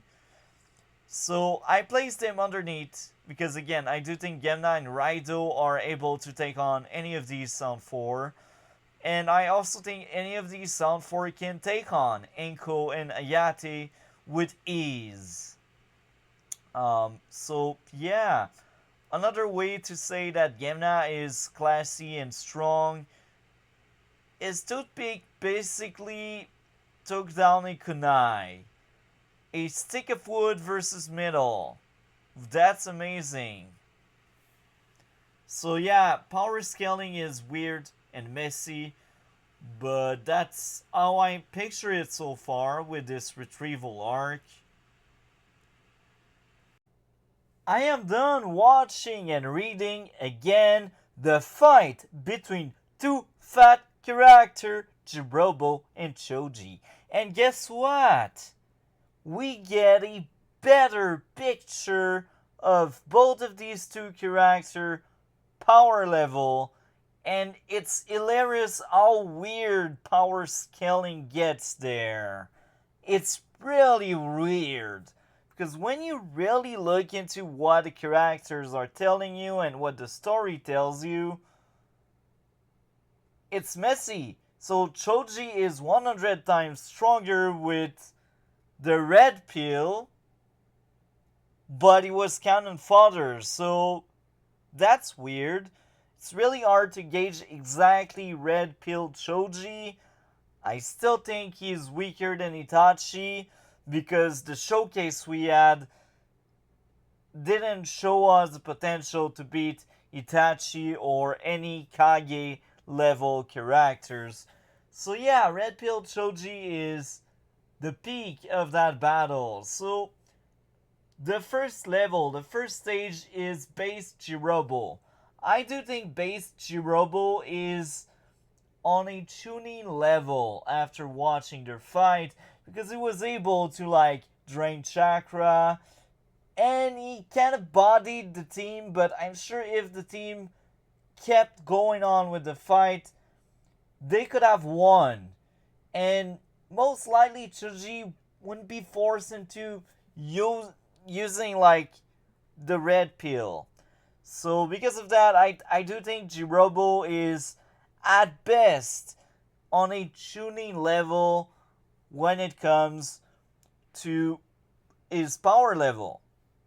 Now, again, his showcase with Gemna fight place him on a state 1 on a special Jonin level, and Green Pill Choji is also stronger than base Jirobo. That's why base Jirobo went into state 1, and when Jirobo went into state 1, Choji used the yellow pill. I don't think Choji Yellow Pill can beat the other members of the Sound 4. Here's the why. Everyone tells you that Jirobo is the weakest member. And on top of that, Sakon, Tayuya, and Kidomaru, they just seem like bigger threats. Now, it becomes very weird. Because we got Jirobo State 2. I do think he is below Kabuto because Kabuto at that point, he fought a rusty Tsunade. And many characters deem Kabuto to be like on Kakashi level. So I do think State 2 Jirobo stomps anyone underneath him, but he stops because I don't think Jirobo could deal with Kabuto the way Tsunade did. I just don't see that happening. Now, the biggest reason why Choji is up there, higher than Guy and Kakashi, it's because he was shown as being able to body a threat that seems so huge. Red Pill Choji destroyed Jirobo State 2. Jirobo State 2 could not do crap to Choji Red Pill. And the biggest reason why I don't think Choji can be above Kabuto up. No, never mind. Gamabunta, sorry about that. The main reason why Choji is not above Gamabunta, it's because I don't think he would be able to deal with Gamabunta. Gamabunta is big, and based on that single fight we had, Red Pill Choji get the buff a really short period of time before his body basically gives up and he is knocked out. And I also don't think Red Pill Choji can beat Shukaku. So yeah, again, Red Pill Choji is one of the weirdest character to scale because if we really placed face value what is told, he should be like Kage level because a 100 increase is crazy. But I still don't see it. I see he is stronger because now he stomps Jirobo, but how much stronger? I just don't see it. So yeah, that's what we got so far. I just started the Kidomaru fight. That fight is not over yet, so we will most likely move Neji much higher because it's a tie. Anyhow, that's it for now. Here again, we got really weird power scaling. Kidomaru State 1, do not move any higher. Neji, in the other end, has become low Jonin. And I do think this iteration of Neji is most likely slightly below Sasuke and Naruto. Maybe on par, I'm not quite sure. We haven't seen them fighting. Anyhow, this version of Neji got a crazy buff. He was able to tie a much stronger opponent. Even himself admits that guy is far beyond my strength. And they did a tie. Plot armor. It's also to make the story easier and also to depict that if you have arrogance, maybe this will cause your downfall. Kidomaru thought for the entire fight that it was a game. Neji should not be taken seriously. He is a joke. In the end, Kidomaru paid the price. The other factor in that entire fight is how well would Kidomaru fight others? I don't see any of these Jonin based on Showcase being able to deal with that guy. He has so many summoning, so many arrows. He also has really good battle intellect. Kidomaru is not to be messed around with. On top of that, many characters throughout the arc are like, yeah, Kidomaru is like the strongest of the 4 sound ninjas. Kimimaro is above. And we got foreshadowing that Kimimaro is above that guy. But it's Kidomaru, guys. He is so OP, so underrated because he lost to a weaker opponent. But again, if he lost, it's because he fought a genius. It's because Byakugan and Gentle Fist are really, really powerful. And it's because he underestimated the Byakugan. That's how it went. So yeah, this is how I see this unfolding. This Neji is peak Neji part 1. Really strong. And I could see him being like in between Naruto and Sasuke or even above Sasuke. But I don't see him any further than this. But yeah, it's still quite high, low Jonin considering at that point in the story he is still a genin, right? So I did rearrange a bit all of the power scaling here. And the biggest reason of this change is I am back at watching all of these fights unfold right before my eyes. And I strongly believe that I was actually wrong the first time I placed Kidomaru that eye. Because I feel like that eye Junin scale should be like Kimimaro like, not really Kidomaru. On top of that, since I dropped Kidomaru a tier, I did the same with Neji. So it feels even everywhere. And on top of that, I swapped a lot of these characters around, as you can see. So I will be having a more definitive version of this tier list once I'm done with the entire arc. But right now, these are the small changes. I really feel like Sakon and Yukon are just depicted as much stronger, and on top of that, I kind of mixed up the names. I thought Kidomaru was the one that was considered the strongest, but Orochimaru basically says that Sakon and Yukon basically believe they are the strongest, and they may be wrong. Maybe that's arrogance, but they basically fought Double-Headed Wolf, which is a big buff. And later on, they also fight Kankuro. So yeah, they need like more enemies to get defeated. It's just as simple as that.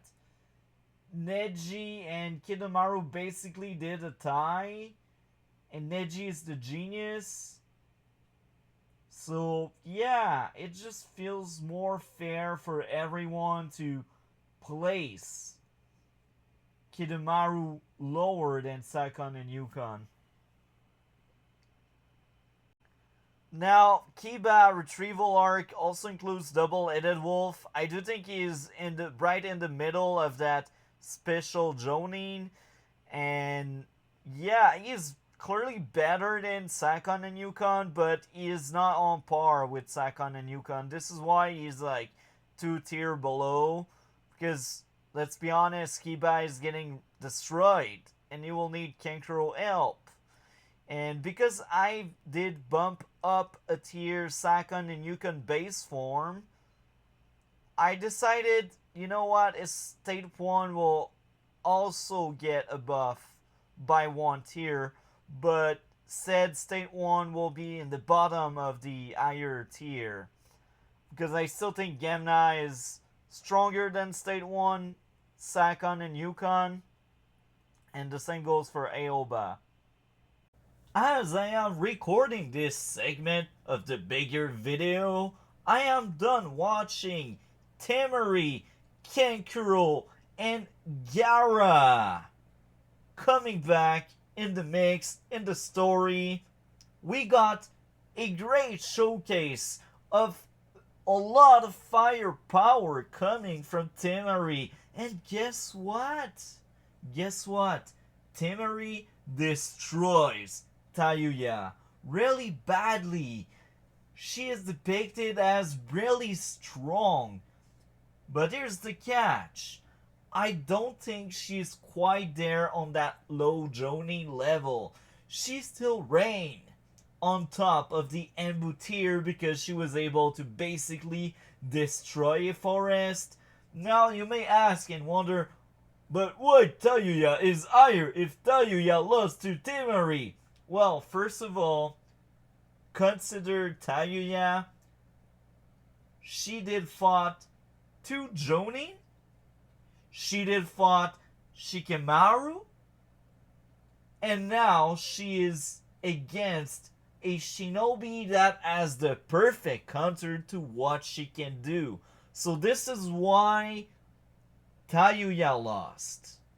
I still believe that Tayuya is above Temari in terms of like what she can do and how well she can do against others. She has access to these monsters. If that was someone else than Shikamaru, I don't see these monsters being turned that easily. So Tayuya just got every worst opponent she could bump into. And this is why she lost. Because she stacked up so many challenging opponents. So yeah, I do think Tayuya as a shinobi is more complete. She is stronger than Temari. But bad luck happens and she fought her nemesis. I do think that Temari stumps everyone in her Enbu tier. She is clearly the strongest in Enbu tier. She is borderline low Jonin, but I don't see her doing as well against Sasuke and Naruto. If she can be very far away from them, she will have the upper hand. Maybe not Sasuke. Actually, Sasuke can just use Fireball and it will become crazy because of the wind. But yeah, I just don't see Temari doing as well against a close range opponent. If the close range opponent get to fight her like it on, like face to face, I don't see Temari being able to defend herself. She is a long range fighter, and she's also somewhat of a mid range, but even there, most of her attacks are long range. She's not a close combat specialist. So this is why I do think any of these low Jonin ninjas are above Temari. It's because if she would fight any of them, I don't see her winning at all. So yeah. Now when it comes to Kankuro, it's another story.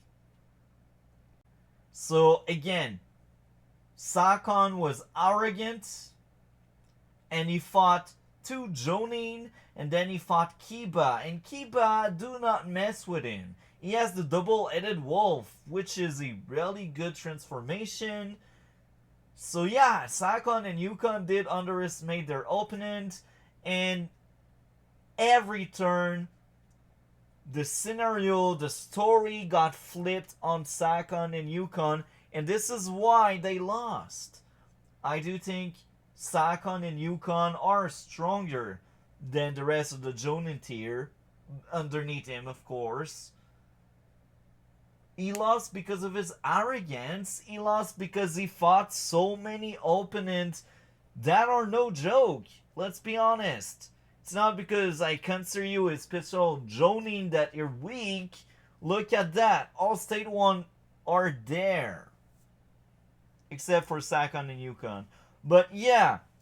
I also added Menda and Katsuyu because they did fought on the 3 ways deadlock.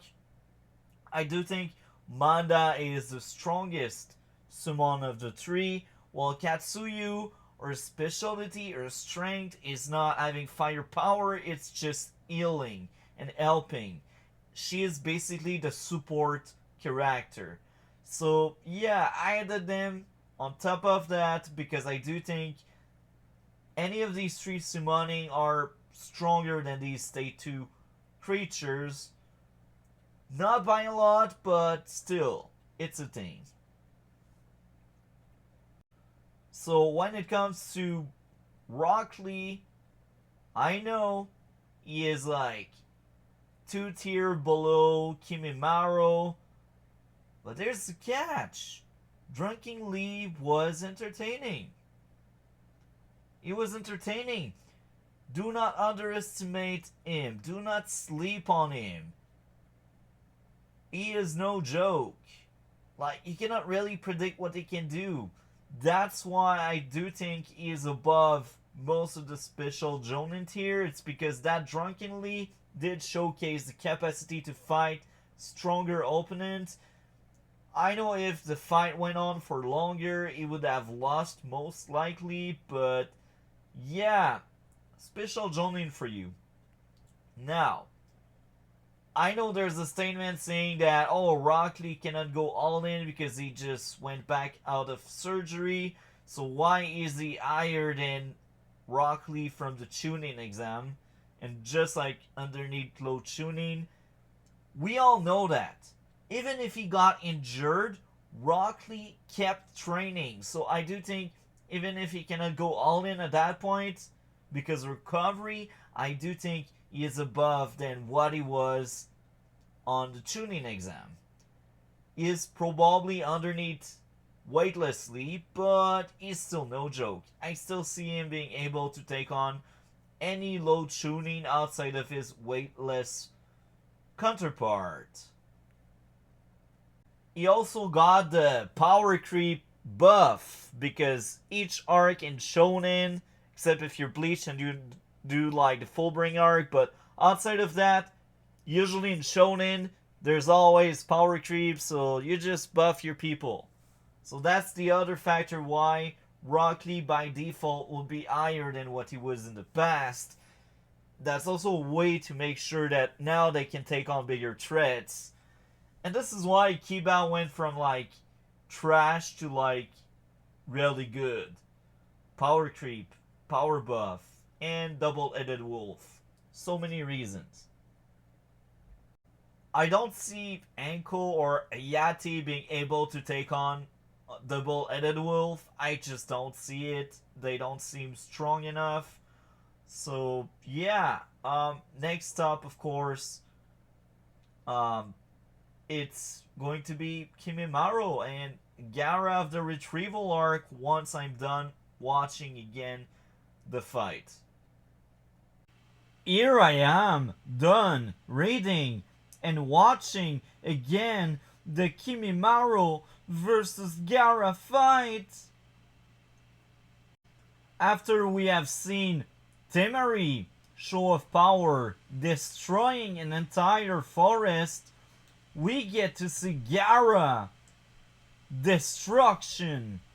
He basically creates tsunami, and he can dig someone really deep underneath the earth. Based on feats alone, we gotta say that Kimimaro State 2 is the strongest character in the Narutoverse so far, as we are almost done with the Sasuke retrieval arc. Let me recap something about Kimimaro. First of all, he is sick. This means he's weaker than he should be. Number 2, he fought a Naruto with red chakra on him. Number 3, he fought Rock Lee, and Rock Lee in a drunken state.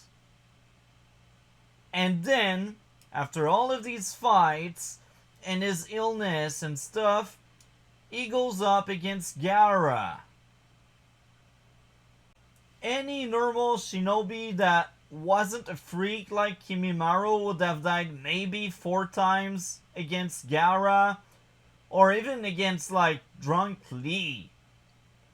So the sole fact that Kimimaro came back each time Gaara tried to berate him with his sand is quite impressive.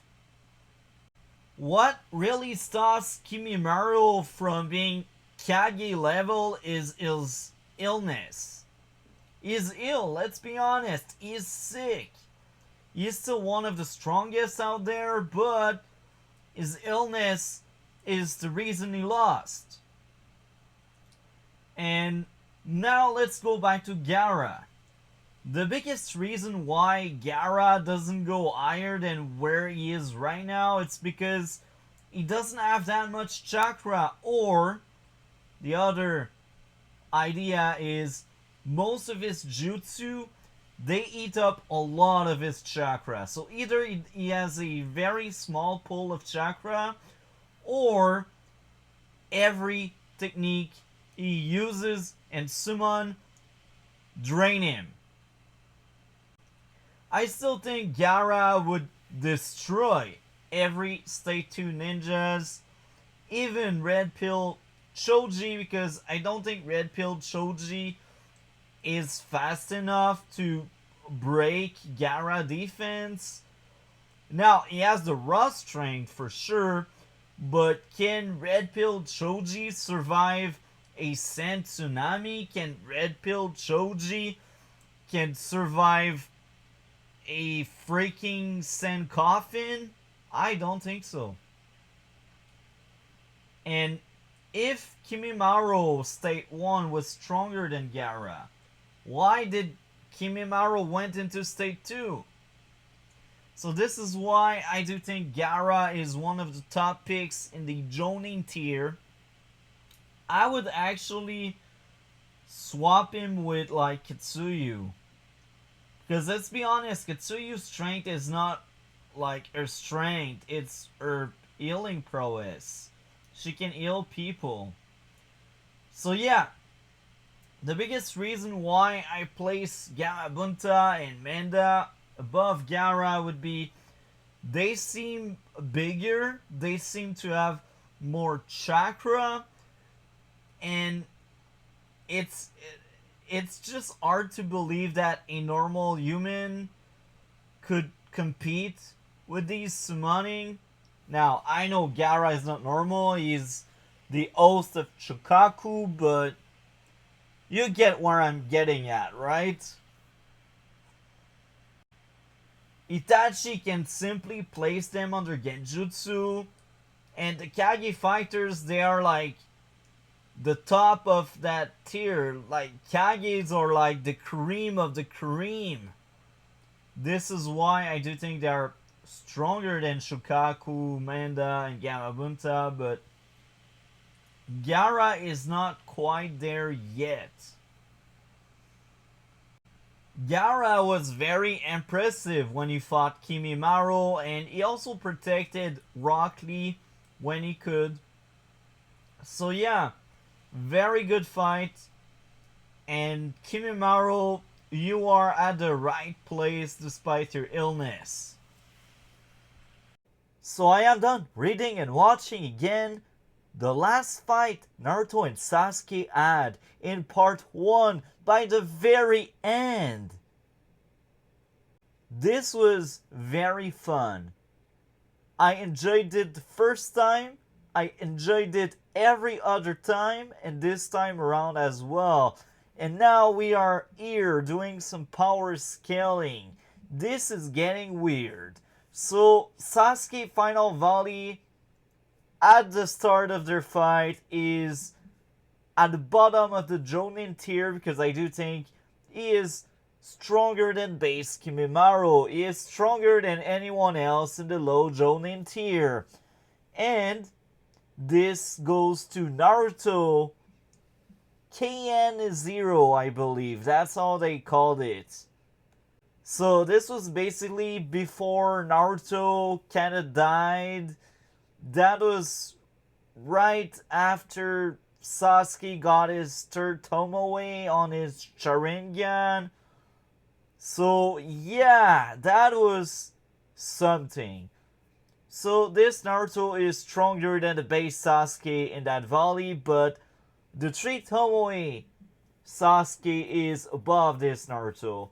I still think Kizame is stronger than them, but this is still early in their fight. As they fought, they unlocked One Tail Cloak and Curse Mark level 2. And I do think after unlocking this, they became Jonin. I still think Itachi had better feats and better showcase. He was able to escape many Jonin tier fighters. He was able to escape Jiraiya as well. So yeah, I still think Itachi scales above Curse Mark 2 Sasuke and Naruto One Tail mode. I strongly believe that. So because of that thought process, Itachi is higher. And now I will say that Curse Mark level 2 and One Tail Cloak are really strong buffs. And the reason why Curse Mark 2 is above Naruto, it's because Sasuke was still standing up after their fight and he was able to leave. If they were really equals, Sasuke would be also knocked out. If they were really equals, that would be a tie. But Sasuke was able to flee. So this is proof that Sasuke is just slightly above Naruto on that matter. I also think that Curse Mark 2 Sasuke and Naruto One Tail Cloak are both stronger than any Jonin tier warrior. Now I will give credit where credit is due. Gaara firepower is stronger than Naruto and Sasuke. But here's the catch, Naruto and Sasuke are faster. So I'd say if they go against Gaara, there are chances that Gaara may win. But there's also chances that Naruto and Sasuke are actually faster and they won't get caught onto that like tsunami attack or into that big burial Gaara did at the very end of his Kimimaro fight. I do think Sasuke and Naruto are perfect counters for Gaara because they are brawler. And now you'll tell me about why Gaara is not like better than them. Gaara is slower. And if you really look into his fight with Kimimaro, there's a clear depiction of Kimimaro being stronger than Gaara. And I will be honest and I will give credit where credit is due.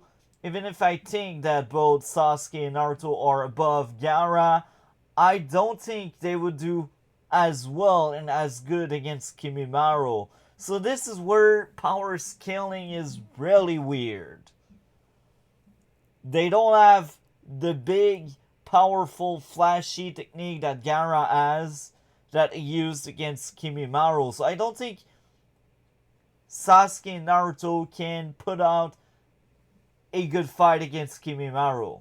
But I do think they can defeat Gaara. So this is why they are above Shukaku, Manda, Gamabunta, and Gaara. I also think that the display of speed and firepower scale them at least somewhere above Shukaku. Because let's be honest, Shukaku was scary, threatening, it was big, and he was throwing stuff, but he wasn't really fast. He was slow. He was just a big powerhouse, but he wasn't fast. So with the speed that Curse Mark II and One Tail Cloak have, I do think they would be able to beat these big summoning. So this marks the end of the Sasuke retrieval arc. Since Kakashi didn't fight in that arc, I cannot place him any higher. I'm sorry, all of the Kakashi fan, but this is where I believe Kakashi scales at the very end of part 1.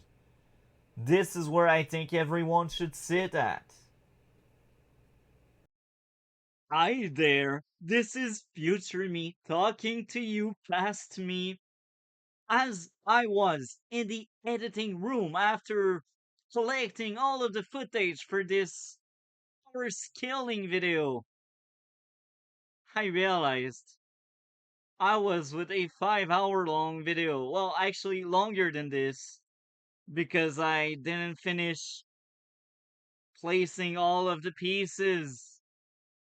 This means what I thought would be one video will end up being 3 videos, 3 parts. Um, so here, right now, it's the ending of part 1, and I am sorry to disappoint you. We will only cover part 1 of the Naruto manga and anime. I first thought I would do it on one shot, but I don't think anybody will sit through a block of 5 hours. I think it will be easier for everyone to digest what's going on if I divide it in 3 parts. Anyway, that's it for now. Part 2 will come maybe in a week, maybe 2 weeks. I don't know. I have all of the footage. Don't worry about that. Except if except if something happens to me. We never know about life. Anyway, this was Multi-Topic Talk. You know what to do if you want part 2. You subscribe to this, right? Anyway, leave a comment.